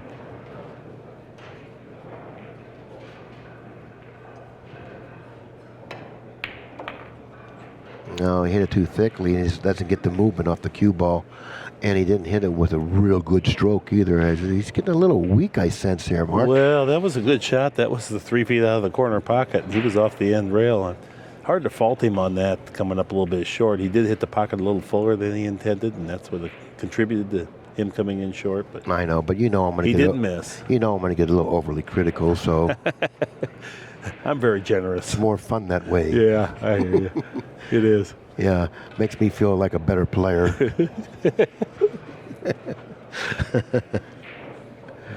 You know, I would be struggling just to pocket the ball. No, everybody. Yes.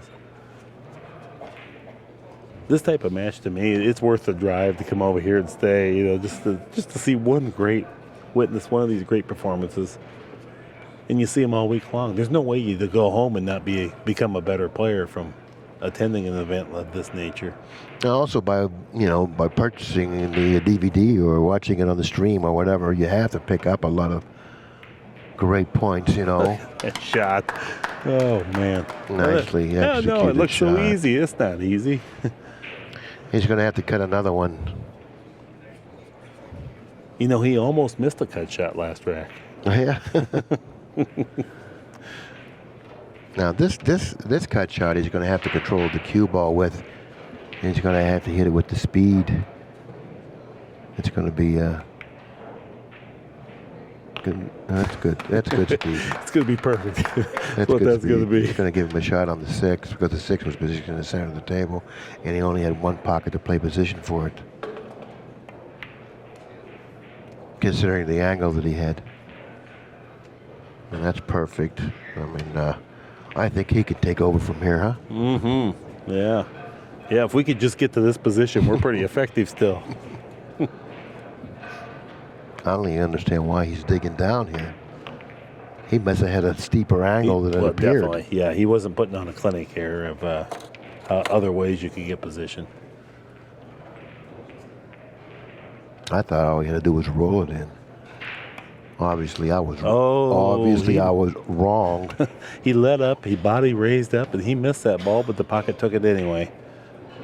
That was by far his worst ball to fall in the pocket there. Then he did it again. He let up on his stroke. I know he seems like he's starting to lose a little bit. Getting a little doggy show. Well, I don't understand. He's ahead 10-5. What's he thinking about that he shouldn't? Well, sometimes the drain of your concentration through a long duration like this, you do have a minor lapse in there. But how good is it? How good is it when you have a mental lapse and still make the ball? Look at how pretty this is. Froze to the back cushion. Object ball just a little bit over a diamond from the corner pocket. Ball and a half off the end rail. I used to make shots like this occasionally. Mm-hmm. Boy, he just handled it so smoothly, too. Just like that's just it's meant to be rather than, ooh, I'm blessed to make it.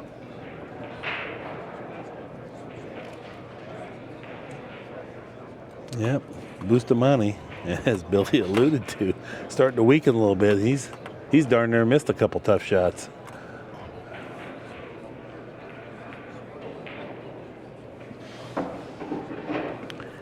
And Bustamante, on the other hand, must think that playing Shane Van Boening kind of likes his chances. Mm-hmm. You know what I mean? Because you go into a match with the mindset of Bustamante's mindset could be like, I don't mind playing Shane. I hold over him. I beat him most of the time. Yeah.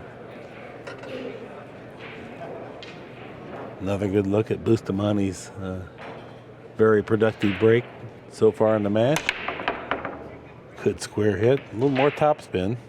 And he's used that topspin now twice in the last two racks, or two consecutive racks, I should say. Unintentionally, though. Now, once again, Van Boening steps to the table with another challenge. Every time he steps to the table, he has to start out with something that's difficult. And that's partially what's responsible for this big gap here. Yeah, right. Of 11-5. Not solely, but partially. And when we look back, what could you really criticize about Shane Van Boning's performance? I mean, he's not missed anything that was routine or elementary. He's maybe faltered a couple times on really tough circumstances. Is he trying to go straight back past the brown 7? I don't know what he's doing here. He's thinning. I don't like that shot because it just too difficult of a hit. Right. He really shouldn't have stopped the cue ball with his tip just because it did have enough speed that maybe someone could make a case it was going to bang into one of the balls barely. Anyway, I think he's getting a little bit frustrated.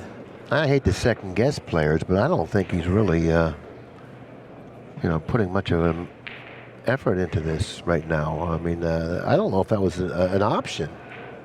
Yeah, he was going to ultra thin it, try to make something happen, but I think it might have been just a little bit ill-advised.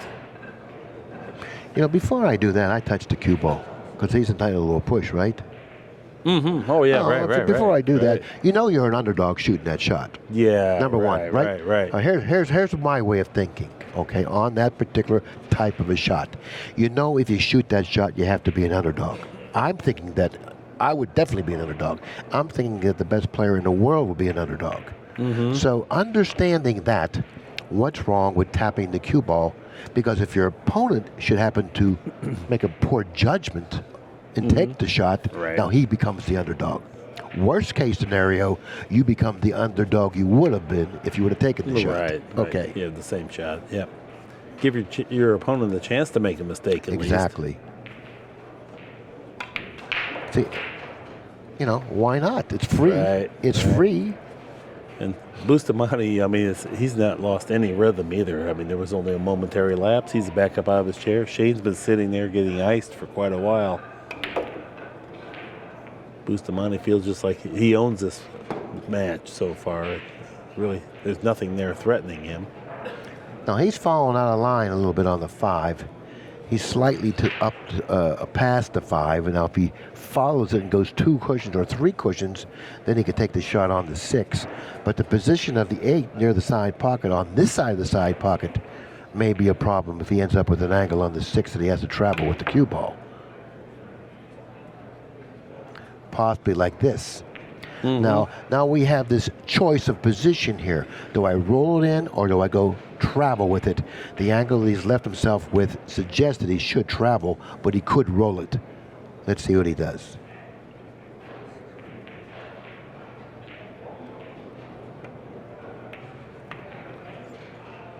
Well, he used inside spin. Now, does he have a shot? Yeah, he can cut the 8 in. He's just going to roll forward here. Okay. This is mainly just pocket the ball. Whatever he gets on the 9, he'll be able to negotiate with.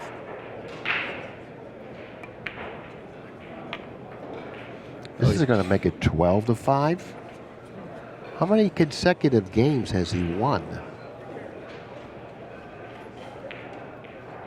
Never ask your partner here something he doesn't know, Billy. Well, it was 5 apiece. Remember At when it one was point. 5 apiece? That's right. He's won 7 consecutive games here. At one time it was 5 apiece, and now it's 12-5.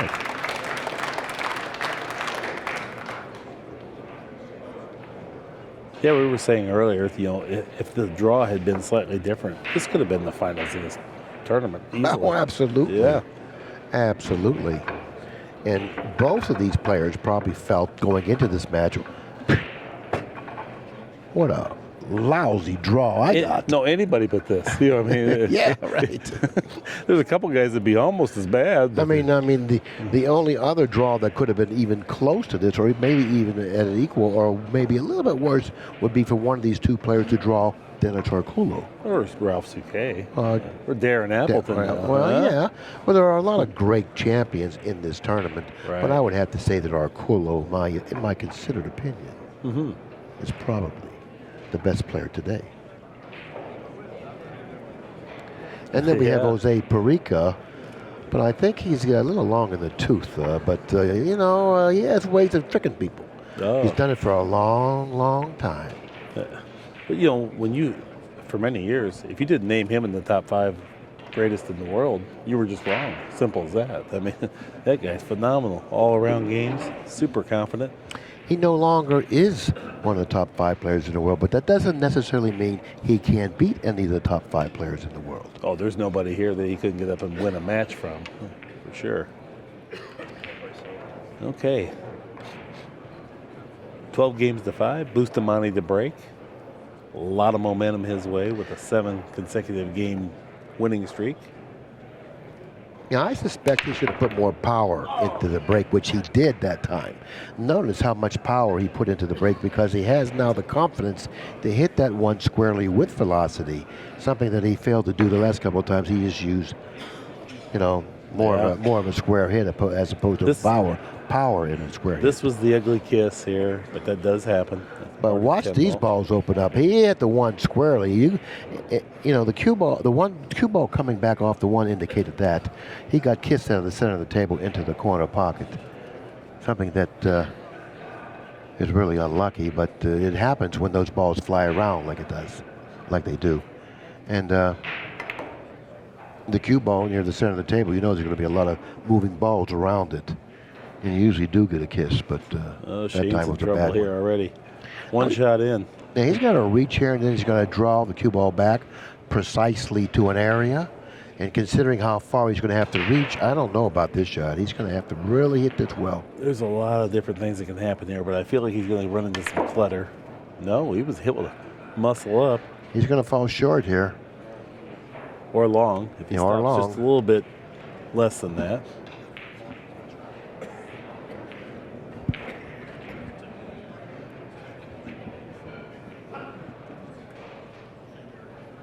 Well, now he's looking at kicking the 3 ball into the corner pocket. Now this will be a 2 cushion shot. You can see where he's putting his finger.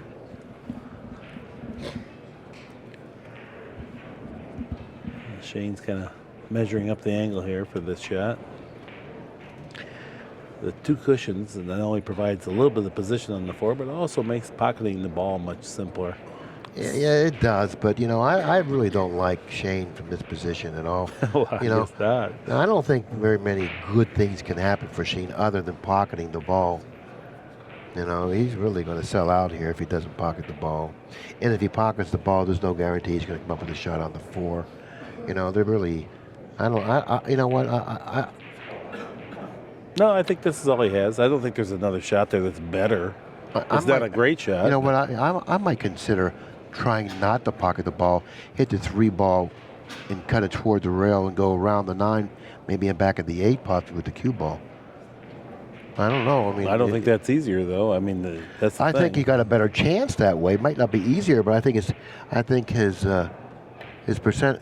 See, I don't like this shot. Well, Doesn't look like he's gonna like it either. no, I think Bustamante's got options here. He can Oh, he's got pocket the the 310. 10. Yeah. Yeah, and if he doesn't have that, then he can play safe up behind the 10. Oh yeah, sure. He's got the safety option would be quite simple. You just stop the 3 ball, hit the 3 ball, stop the cue ball, lodge it up on the 6. But Bustamante got to go ahead and go to game number 13 on the win side for him. Well, played safe with it. And I think that's why he missed it, because he did play the cue ball in the 3 ball. Mm-hmm. See, he knows that he's going to get the 3 ball fairly safe and draw back behind the 5 or the 4, whatever that ball is. Yeah, surprised he just didn't go all out for that. I just felt like he was going to make that shot. But I'll defer to his judgment. I'll bet if you would have said to him, I bet you 500 you can't make the 10, he would have made it. I bet you're right. You know, but Yeah. he had that built-in safety, which actually afforded him to play more safety than ball, which he did. This is a bad hit. No, it's a good hit. Oh, Great it's hit. a very good hit. That's a great hit.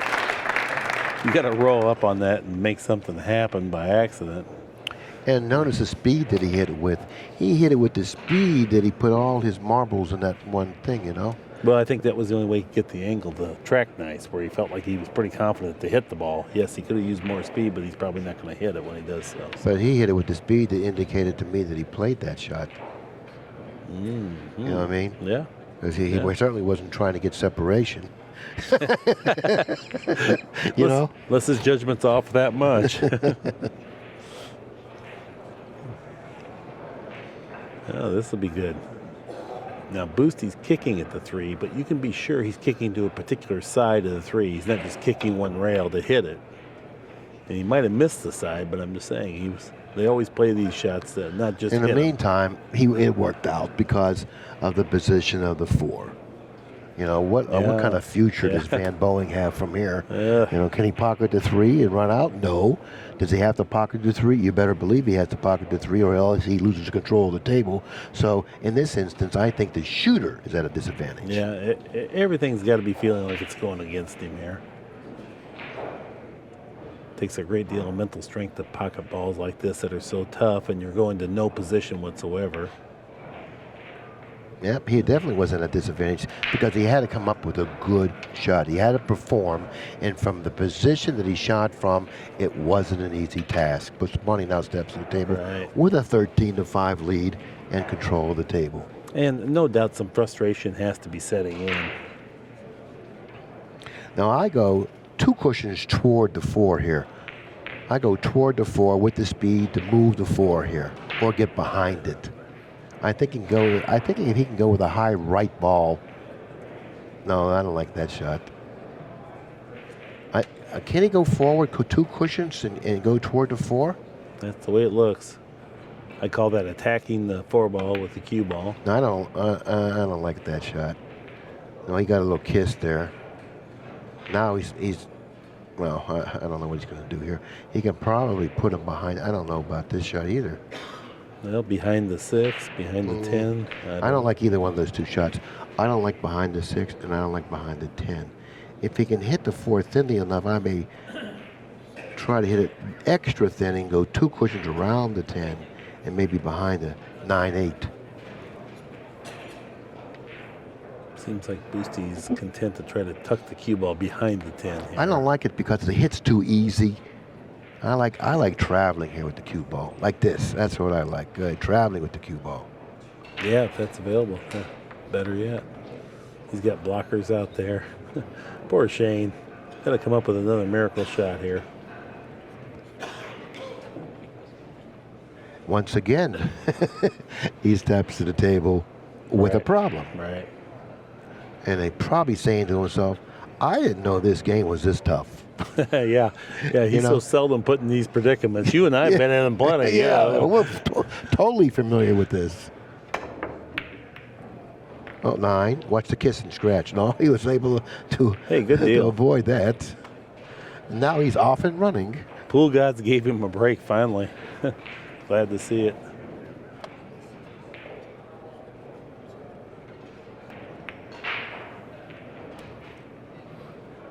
I watched Van Boening play Alex Pagulayan in Vegas when they had the challenge match, and they were playing on 4-inch pockets, and I saw him string 7 racks on 4-inch pockets.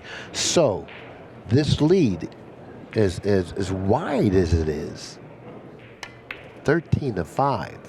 It's possible that it can be surmounted by a player that has the skill Right. to surmount it. And this is the only 1 or 2 players in the world, I believe, that has the skills to do that from here. Right. 13-5. He can do it.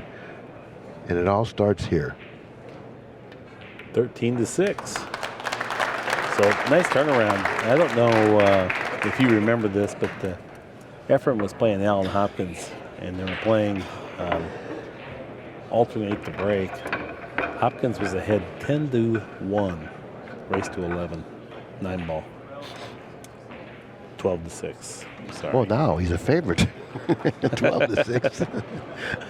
Efren was behind how many? 10-1. Alternate the break. No. And, No, yes. I'm not buying this story. Well, happened in Las Vegas. BCA. But anyway, end of the story. Efren wins. Well, I saw Alan in the hallway coming at me, and I didn't dare even say a word to him because I know he'd heard it from 1,000 people already. you'd so- ask him to go get a sandwich or something? Oh, I would have. You But, know? I mean, so I didn't wanna- Did you say your turn to buy? it was one of these things where he was kind of looking. We were coming at each other in the corridor, but he wasn't making any eye contact like he wanted a light conversation or anything, and I let that go. Notice the position of the 5 in front of the 7, or on the same side of the 7, near that cushion. He would like to get an angle to cut the 3 to the left and go around the table. I don't like this angle here. He's playing for the combination here. Unless he travels 2 cushions cross table, which I don't think he's going to do. He might be going into the 4. Nah, that'd be tough, wouldn't it? Yeah, he's playing the He's combination. playing for the combination. Okay, well, that's good confidence then. You know, it must be such a luxury when you can play position for a combination Yeah, how good would you have to be hitting them? without hesitation. Want to play this combination? Yeah. Well, I'll just play the combination, and then I'll play position for the 6 off of this, because I know the balls are going to end up like so. Right. Always when that was what happened in my game, the score indicator would mark down pre-planned safety because that's what I'd do. Forget the combination. That was a tough shot, and he hit it a little thickly there, and he didn't get as much movement with the cue ball that he wanted to. Now he's going to come up with a pretty good shot here. You know, now he's got to hit this and go to the bottom rail and back, I think. I don't think he can afford to roll this. You were right. Picking up a little steam now, though. And now he's got a pretty awkward angle here, too. He's Once going to have to again. force this. So he's going to have to force it. He can't go forward. He's going to have to force it to the rail. So he's going to force that, and things aren't really working out well for him. And it seems like he has to overwork all the time. Right. No, he's chiseling through another tough rack here. Yeah. If he happens to surmount this lead, he'll be really tired. Yes. You know? But of course, it can be done.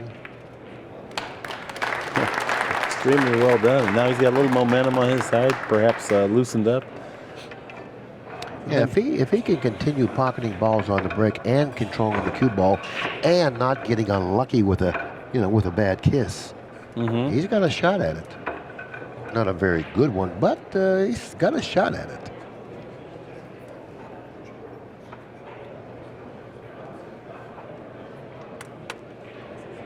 $12 games to 7.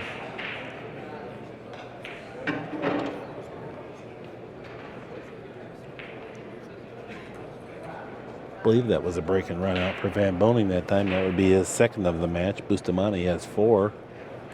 If he can win, we'll just say 1 or 2 more racks without Bustamante winning a rack. Now this lead now becomes well, which he didn't. He can't do that. So he was making balls on the break, but he had to play. He had to control the cue ball. But what? All right. Let's take a look at how he breaks the balls. Is there a difference? His grip hand is also forward. You see the head lift. Not quite as much of a upper body or hip turn into the break.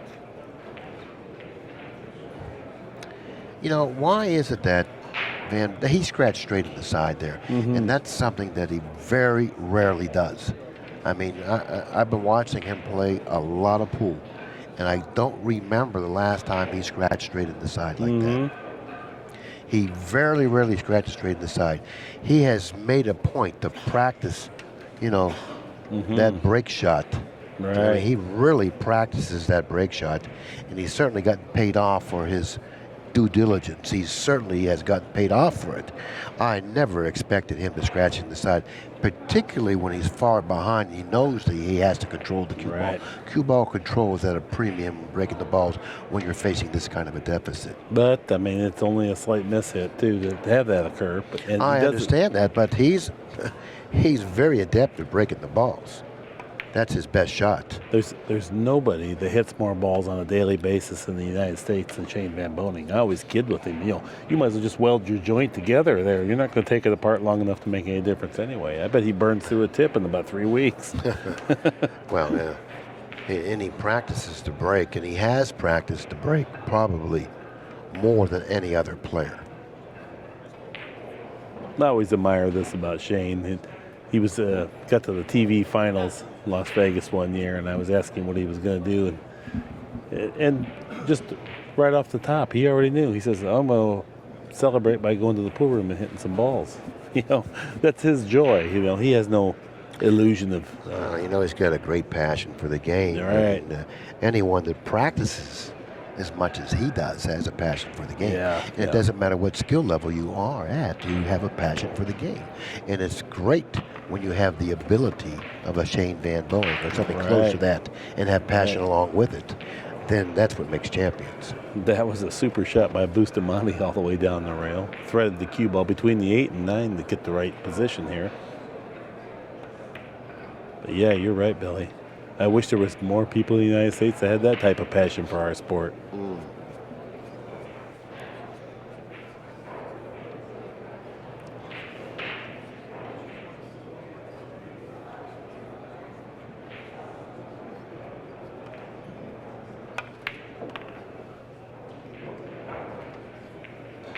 Well, not much can go wrong from here.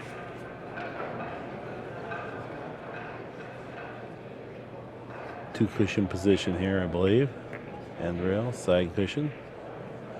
He's got the speed down pretty nice, too. He ended up a little awkward here. He can no longer play position for the corner pocket.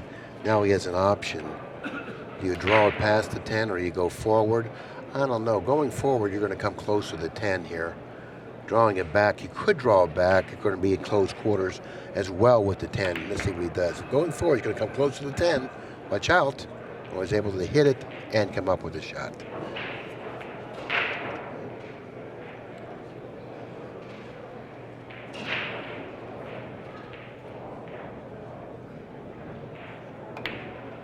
And that's game 13 for Bustamante. Leads now 13-7.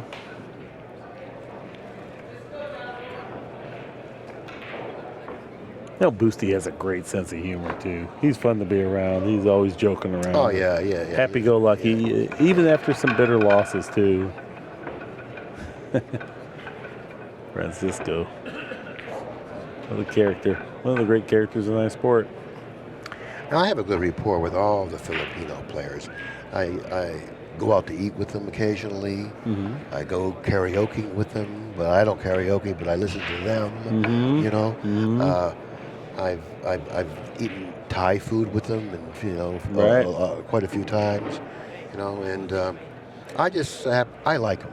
You know, I like the Filipino players. Oh, yeah. Reyes, Bustamante, Perica. I don't really know Orkulu that well, or Manila. Manila?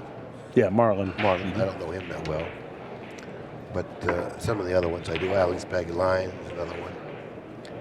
They all got that happy-go-lucky. Yeah, they are. They are. Every day's I just like great. that. They're Yeah. smiling, laughing.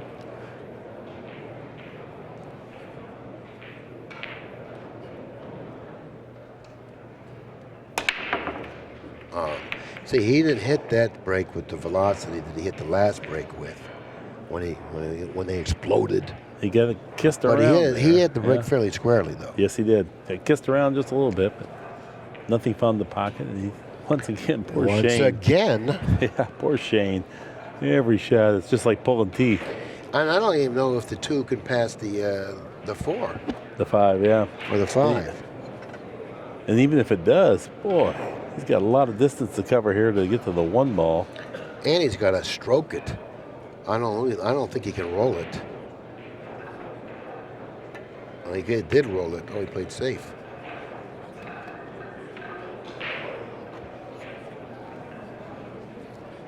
Well, that's a real good turn of events there for Shane. First Bustamante the kick. Yeah, a lot of good things can happen for Bustamante here because of the way he's going to be kicking. He's going to be kicking 2 rails behind the 1, so he's going to definitely get separation right off the bat. Now, depending on what direction the 1 goes, he's not kicking 2 pushes, is he? He might be. Is he? It's Yeah, hard to tell he has from to here. be. He has to be. So he's going to definitely get some kind of separation. And when you get that separation, that's an ally right away. Look at this. Yeah, well, that's, a lot of things could have happened that would have favored him. Oh, yeah. No, you were absolutely right. But I'm just saying it can turn out the other way, too. Shane's kind of been the, not the beneficiary of any good fortune along the way here. Well, this is one of those nightmare matches that you and I have both experienced many times. And no one, is barred from this not happening to them. The balls roll funny sometimes, and they may roll funny for a while, or they may roll funny for the entire match. Right. We have no control over that. No one does. That's the pool gods that have control over that. Right. And this will happen to Bustamante one time or another, too. Oh, sure. So therefore, while it's happening for you, take advantage of it. Right. Which Bustamante has been doing.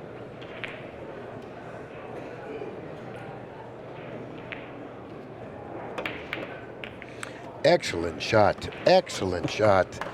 He hit it with a low ball, which put topspin on the 1 ball, which enabled him to pocket both balls in the side pocket. And that's the shot he played. This is worth seeing again.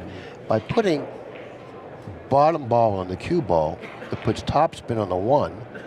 And now the 1, see the topspin on the 1? Did you see how the 1 went in with the topspin? Yeah. Now he played both balls. And that's a very noteworthy shot to take that into consideration, how to do that. Well, the object ball was still 3 inches out of the pocket. It wasn't hanging in the jaws. I mean, you got to really nail that square. It was really an impressive shot. Well, not to mention that he had to hit it accurately. That's what I mean. That's why when you're that far away from the pocket, if you even hit it a millimeter off, it won't follow the other one in. So you have to tag that. You have to cut the ball, and you have to cut it perfectly. But the point is that he understood the shot and he played it to get the maximum out of the shot, which he got. And that's what was required to get positioned on the 2. He had to hit it that way. Right. Because just making the combination, you would have probably lost control of the 2 ball, the combinating ball, the lead ball in the combination. No, was that the 2 ball that he played into that? Was it Whichever one, he had to get what was positioned it, for the the 2 next or one. the 1? 2, I don't remember. But it was the lead ball.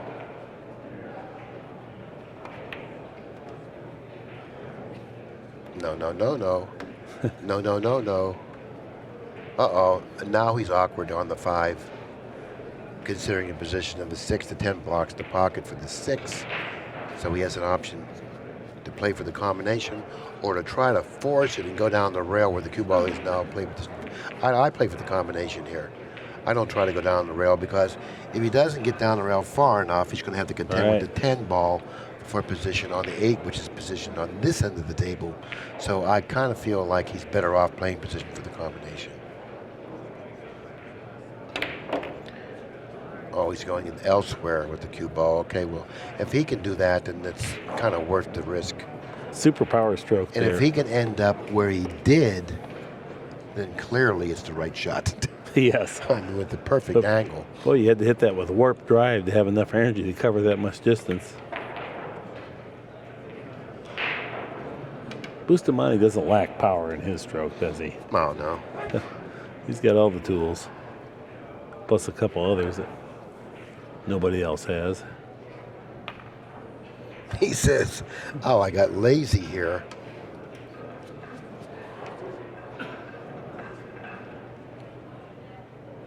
Well, with these 2 balls, Bustamante can put himself on the hill.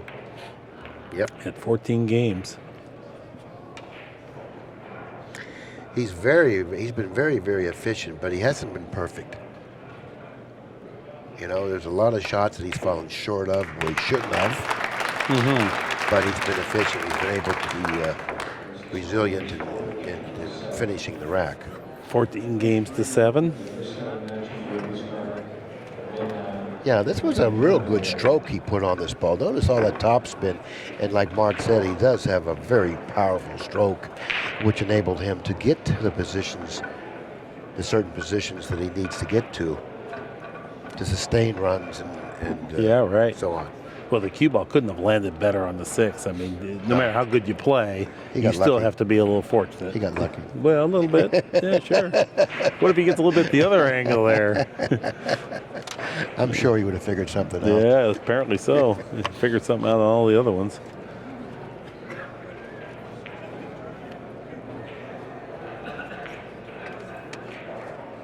Well, this will be Bustamante's last break of the match.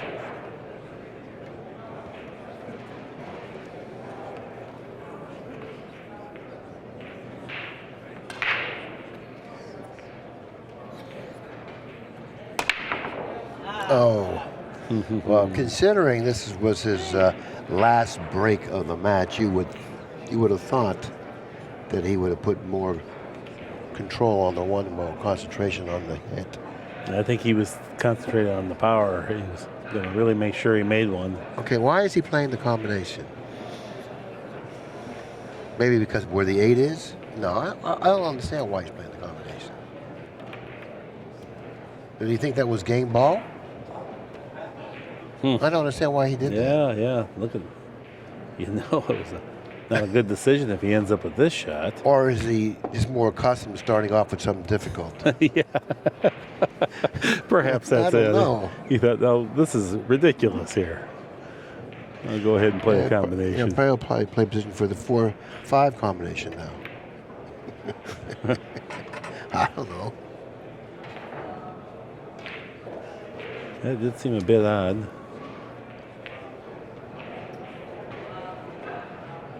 You know, personally, I think he's better off playing position for the 8 to the 9 than the 8 to the 10. But of course, the lead ball to the 8 is positioned quite nicely right in front of the side pocket. It puts him in a pretty decent line for the 8. But if the 7 was like on this rail here, I would have much rather saved the 9 and play position from. I would have had a better shot playing position from the 8 to the 9 than I would from the 8 to the 10. You understand what I'm saying? Oh, yeah, How 100%. conveniently the 9 was positioned. Right. There's no explaining it. I don't know if he planned for this or he just shot it. I don't know. Whatever he did, it's all going to work out just So great. he's kind of thin on this. He's going to have to he's going underneath it. He's going to go around it here, see? I mean, that wasn't that simple. Now he's ended up on the rail.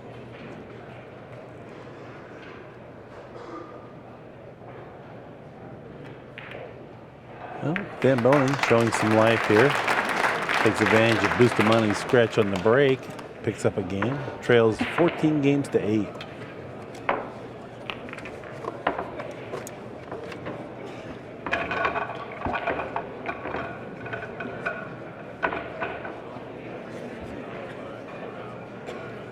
Well, Shane really needs to be productive from the break from here on out. He'll be doing all the breaking. That is one of the primary good points of his game. So So here we go.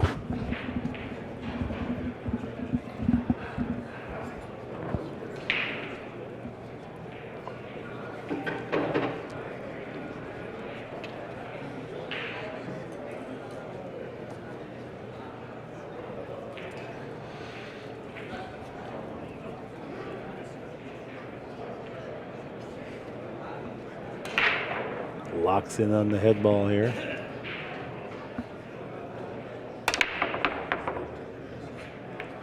Nothing so far. Didn't hit him as hard. Nothing so far. I think he was preserving cue ball control there by not hitting him his maximum velocity. Let's take a look at Bustamante's task at hand here. 1 to the 2, no problem. 2 to the 3, no problem. The 4-ball position in front of the lower corner pocket, no problem.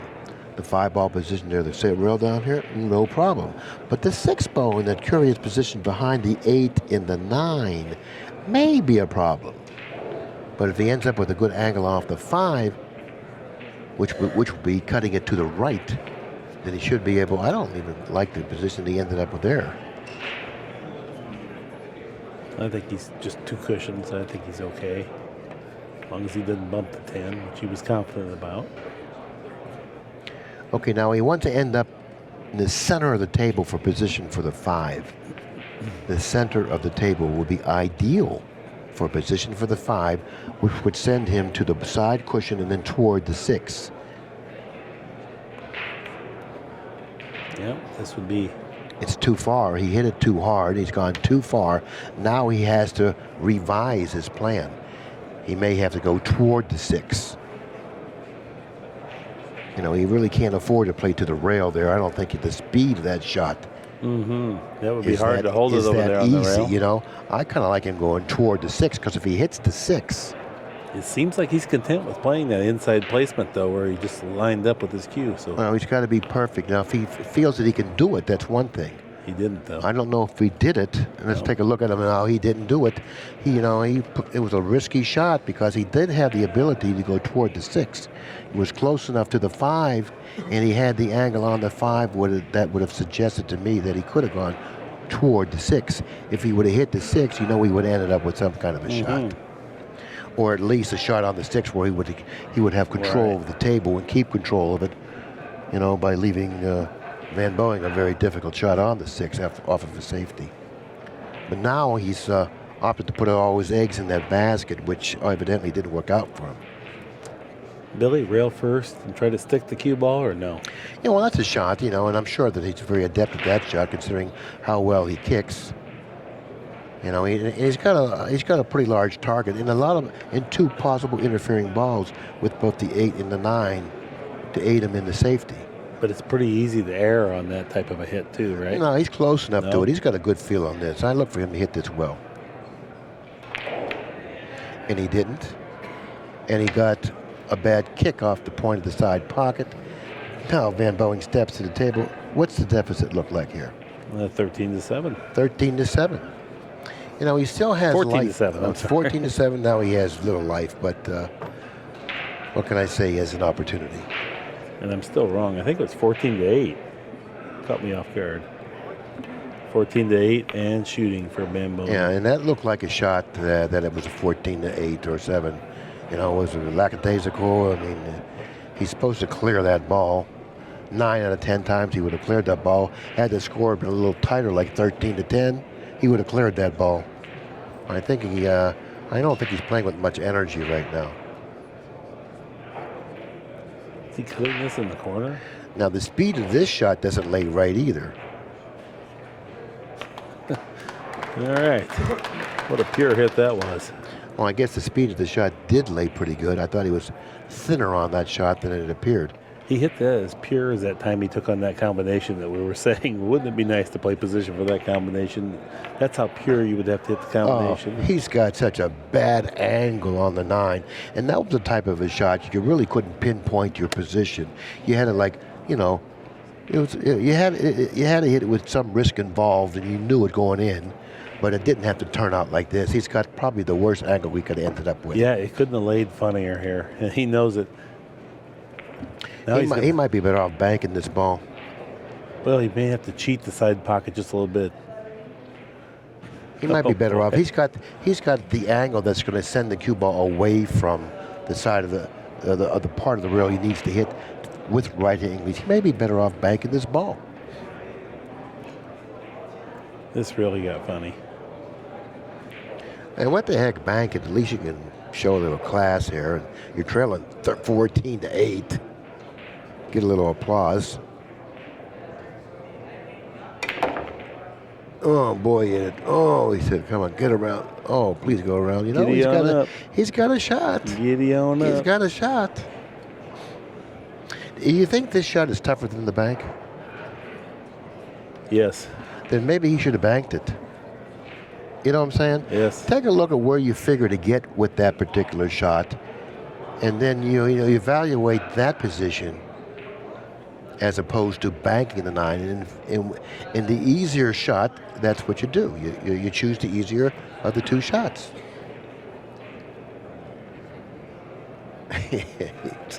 Well, pretty good safety now.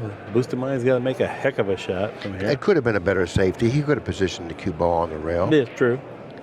You know, and you got to go for this. Well, he was preserving that get the 10 over in front of the pocket, I think. There's no safety here. Oh, yeah, right. Whenever in doubt here, you just play wide open offense.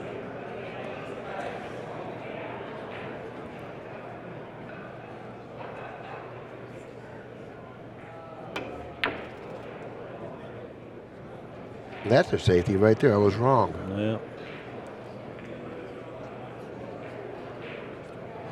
Well, now. You know, This is a tester here. Well, you know how many times Van Boening gets stepped to the table with a tough shot? I'd say at least a dozen times. You know, I know the race is rather long to 15, but still a dozen times stepping to the table with a tough shot, that's an awful lot of times.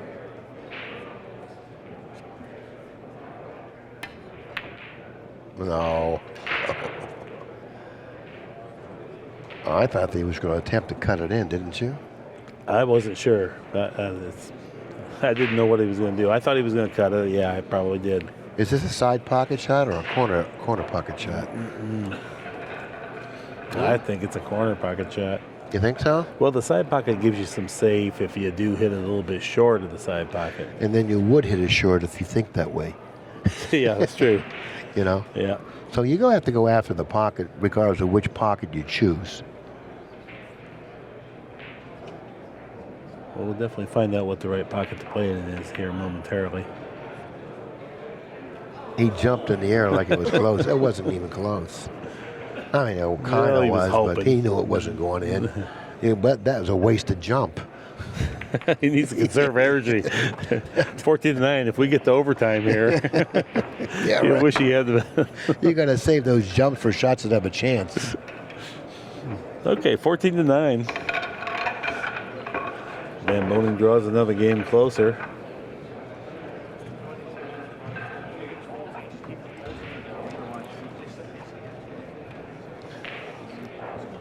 Now, this is an excellent angle. Now, notice, this is how Bustamante sees this shot, and he jumped. Now, would you jump if you hit it like this? Hey, look how narrow that Let's pocket keep is this. down Would you there. jump if you hit it like this? I would. There's no because jump there. There's no jump there. I would jump because then it would look like it was close. No jump. Yeah. Well, okay, maybe it was a little bit of a jump. In the meantime, Van Boening now trails by 5 games, 14-9. We're informed that Shane Van Boening is changing his glove. I haven't noticed Earl Strickland at this tournament. Oh, yes. Oh, yeah. No, Earl's been here. No, he's been very subdued or something. I don't know. I mean, where is he? I saw him playing a match there. We did one of his matches over here. No. You could either see him or hear him when he's at a tournament, one or the other. He's got the tallest cue in the whole place. I promise you that. He's got one that I don't know how. Every day I see him, it That's gets why taller. he likes playing on a 5x10. Yeah. Okay, Van Boening breaking. Now that's the break right there. He got kissed there. And he got kissed and he went in the pocket. Not totally, but kind of. Okay, what do? Do you go after the shot? The billiard might be on too, right? It looks like Yeah. he's got a shot to make the 1 or the 4. And I think the 4 is, A little heavy? yeah, I think you could possibly make it if you went super thin off the 1, but I don't think you can make the 1 and the 4. Okay, well, I kind of think you have a chance here because you do have to cut the 1. You got to shoot out of the pocket long ways. From the look on the monitor, it doesn't look like the billiard would be available. But from the way I see the shot, from my vantage point, it looks like it might be possible. But when I refer to the monitor, it doesn't look like it is.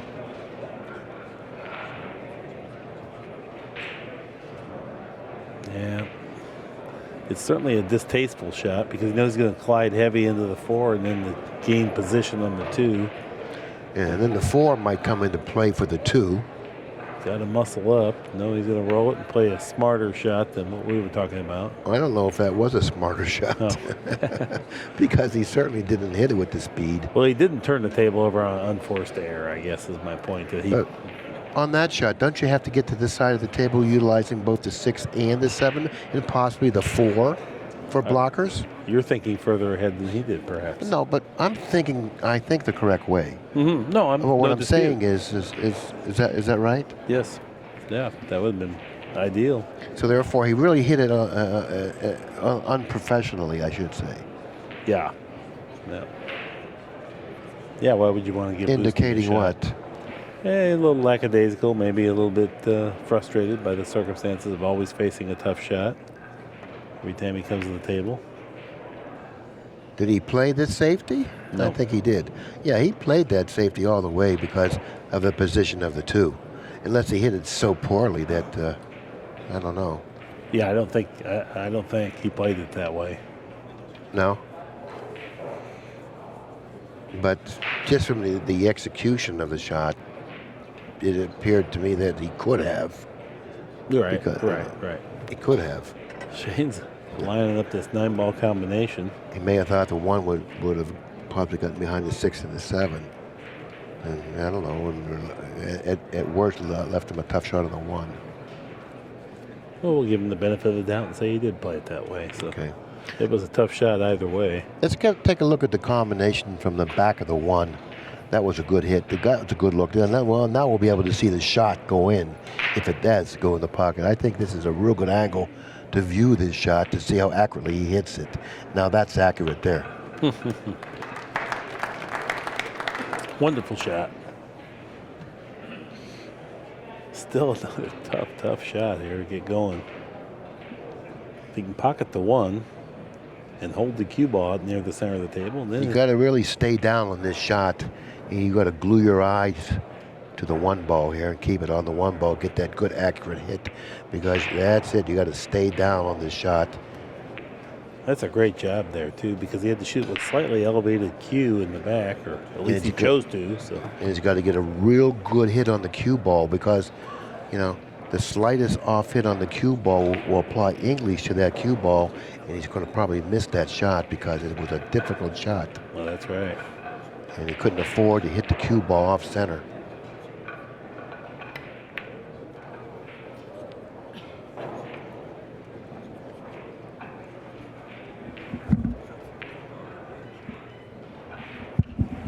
Going around the table, 3 cushions here. Once it releases from this rail. Oh, nice. Kind of gotten in the middle here. This isn't the best spot to be in right here. He's really in a bad spot. It certainly isn't conducive to playing position for the 6 in the upper right-hand corner because of the speed that he has to hit it with. He has to hit it with exact speed for this shot, and he missed the 6, or the 5. So you had to hit that shot with the exact speed, and you have to concentrate really on the speed of the shot. You may have Right. cheated yourself out of the accuracy of the hit. He missed the pocket by a good bit, so that suggests if he hits the pocket, the cue ball travels at least another foot further. Right. So he wasn't, he was off the mark there. Yeah, he was in a bad spot there. Now Boosty's got himself a little bit funny. He could have opted to play that in a little different way, but of course, by going 2 cushions out of that corner, he runs into the same problem Van Boening has going across that line of position quickly. And now he has to come with a tough shot. And because you put yourself here, this shot plays a little bit more difficult, like we were talking about earlier, where you're a little disappointed in yourself when you Yeah, shoot but it. he's so close to the finish line that he's going to put an extra effort into it, because now he's at the table with an opportunity to win if he closes them out here. Sure. And he's going to close them out here. He's going to win 15-8 or 9. 15-9. 15-9. Shane concedes the final ball here. He's ready to get out of the arena. But it was a really fun match to do. And certainly glad I got to work a match with you, Billy. Oh, thank you. I always enjoy working with you, Mark, because you're so knowledgeable, and you have a great understanding of the game, and you were able to deliver it. Your understanding of the game to everyone out there. Always my point is I would love to make it just a little bit educational, or make somebody inspired to go hit some balls when they see, oh, yeah, I see what they're seeing there. I've learned a lot from you. I've learned a lot from Danny. I learned a lot from Grady over the years doing these matches with you guys. We all learn a lot from one another, and that's why we have this. And that's why we have conversations with one another. If I were sitting with you out there in one of the chairs beside you, we would have a similar conversation. That's we right. would pick up a little bit here, a little bit there. Right. And it's such an advantage and a luxury for the people out there to have the ability to watch these matches, whether it be on the stream or on a DVD from ACCUSTATS, because there's so much information available to the players. That's right. And that wasn't like that when we were young players. Right. No, you provide a lot of good educational ideas, and so on behalf of ACCUSTATS, that's our time for this time. Until next time, so long. Okay. Nice working with you.